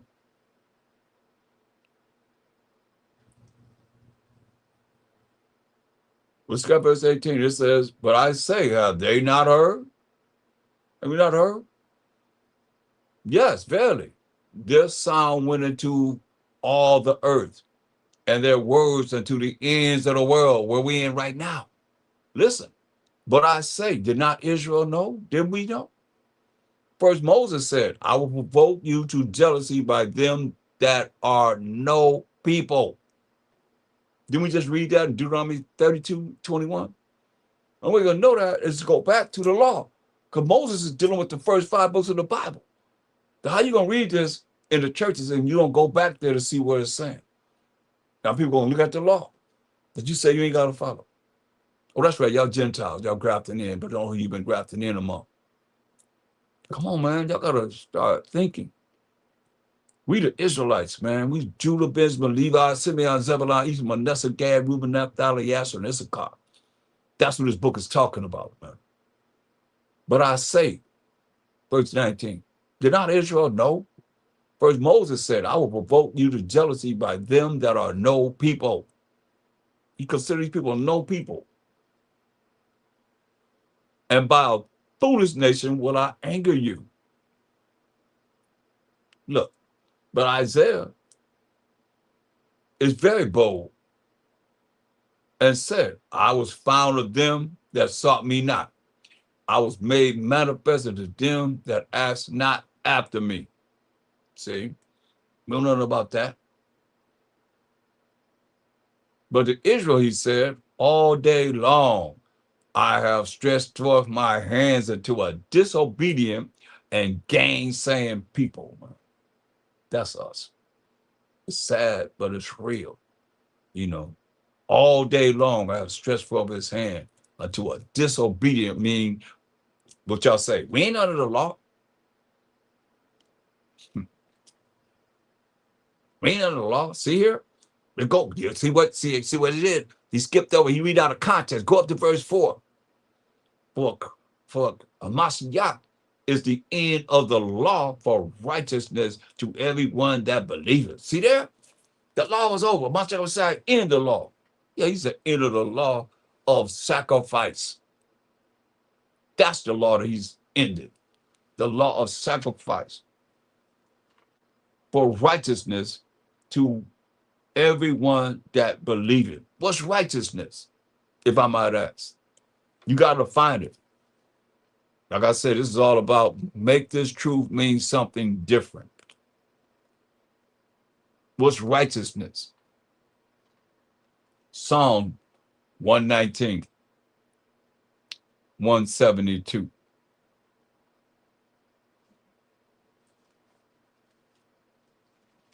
Psalm 119, 172. My tongue shall speak of thy word, for all thy commandments are righteousness. You see that? So the commandments are righteousness. So Mashiach besides the end of the law for righteousness to everyone that believeth. Man. That's why I say, man, we go up from here, brethren. My heart's desire and prayers that the Most High for Israel is that they might be saved. How come he ain't saying everybody? He praying to the Most High that we, the Israelites, might be saved. For I bear them record that they have a zeal of the Most High, but not according to knowledge. And that's where it all started, because knowledge is the gathering of the right information. That's knowledge. You know, once you have gathered the right information, then you have to apply that right information, which equals wisdom. And once you apply that right information, righteous information that you have gathered, which is knowledge, if you begin to have wisdom, then you learn how to have understanding and you learn how to depart from evil to please the Most High. That's why I say, for they being ignorant of the Most High's righteousness, being ignorant of the Most High's laws and commandments, because you're taught you're not under the law. You're not under the commandments. Being ignorant of the Most High's righteousness, ignorant, not knowing of the Most High's laws and commandments, moral laws, civil laws, dietary laws, ceremonial laws, and learning of the sacrificial law. But they being ignorant of the Most High's righteousness and going about to establish their own righteousness like these religions do, have not submitted themselves unto the righteousness of the Most High. They have not submitted themselves unto the righteousness of the Most High. They have not submitted themselves unto the laws and the commandments of the Most High that he wrote with his finger. And for you to not say that you have to do what he say do, you giving him your middle finger. And you know what that means. For Mashiach says the end of the law for righteousness to everyone that believeth. You see? That law that he's the end of is the law of sacrifice. We're not sacrificing animals for atonement of our sins. He was the ultimate atonement. He is the atonement for the sins of the 12 tribes of Israel. Point blank.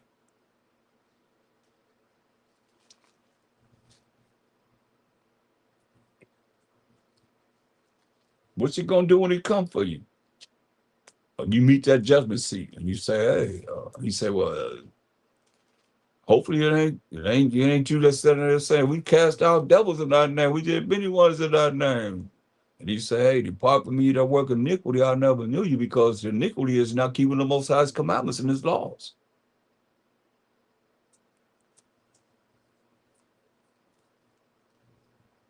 You better recognize.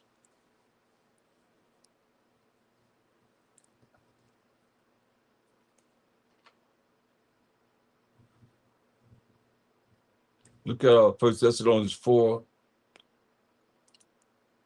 and 13.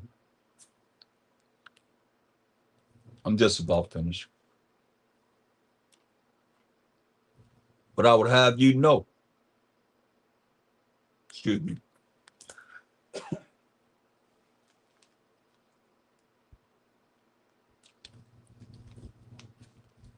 that I would not have you to be ignorant.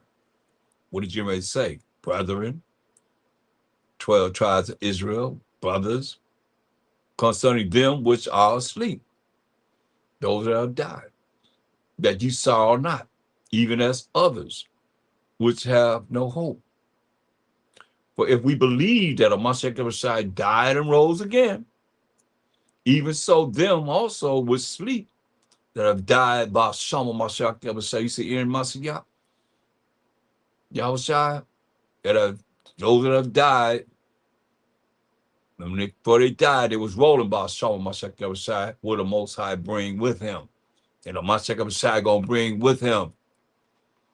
For this we say unto you, by the word of the Most High, that we which are alive and remain unto the coming of Mashiach Yahushua shall not prevent them which are asleep. But the Most High himself and the Mashiach Yahushua himself shall descend from heaven. You see that? Just like he ascended, he's going to descend from heaven with a shout, with the voice of the archangel, and with the trump of the Most High. And the dead that have died by Shama Mashiach Yahushua shall rise first. Now let's look at that. Let's go to 2nd Ezra 2, 2nd Ezra 2 and 16. In the Apocrypha, 2nd Ezra 2 and 16. 2nd Ezra 2:16. And those that be dead will I raise up again from their places and bring them out of the graves, for I have known my name in Israel. Those that have died by Shama Mashiach Yahushua. You see that? Just like it said here. Verse 31. Remember the children that sleep, those that have died. For I shall bring them out of the sides of the earth and show mercy, which is not getting something you do deserve to get. No, not getting something you don't deserve to get. Getting something you don't deserve to get. I'm all confused. I know I'm sounding confused. Time for me to shut down.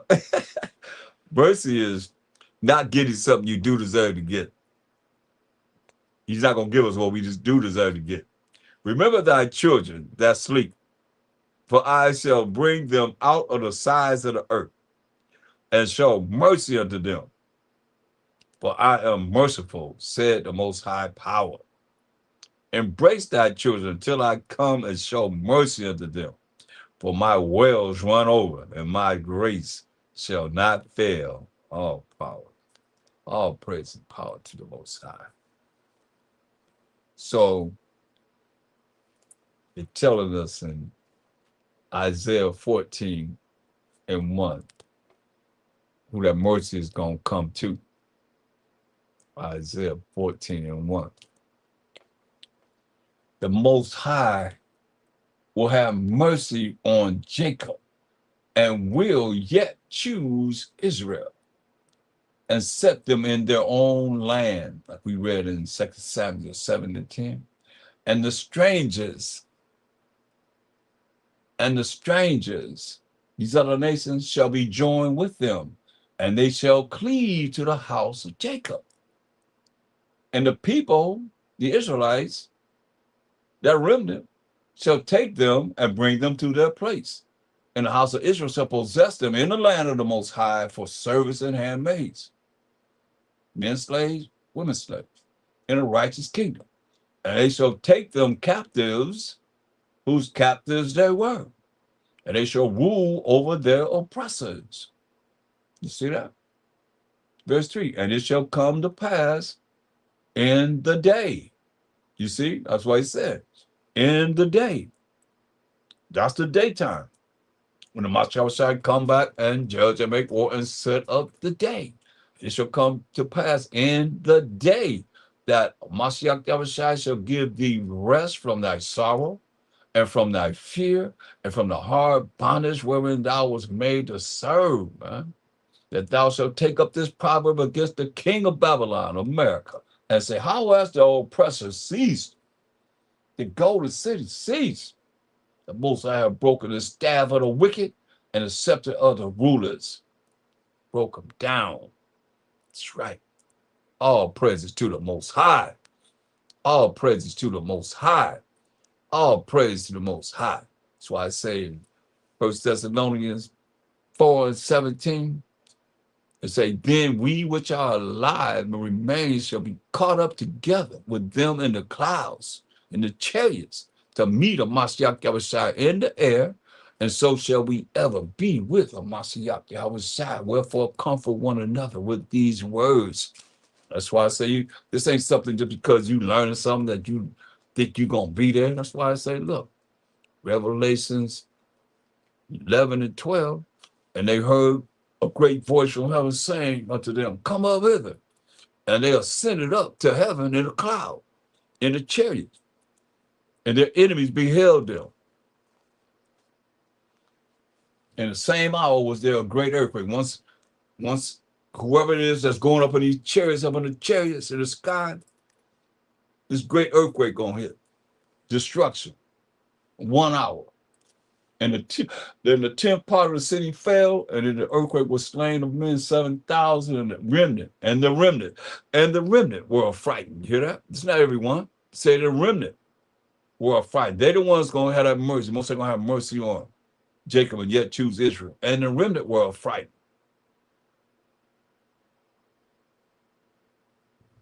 And gave glory to the Most High power of heaven. The second one was past, and behold, the third one cometh quick. See? That's what this is all about, y'all. No more, no less. It's real. That remnant. See that? A lot of y'all think every last Israelite gonna be saved. No. That remnant. That's what we just read about, a remnant in them chariots, man. So with that, I'm gonna stop. I think I went over my time. But I appreciate you being with me tonight, and give a like to the video if you can. Appreciate it. And with that, I say, Kwam Most High, and Kwam Mashiach Yahushua, and Kwam Yashrala. And we out. Shalom.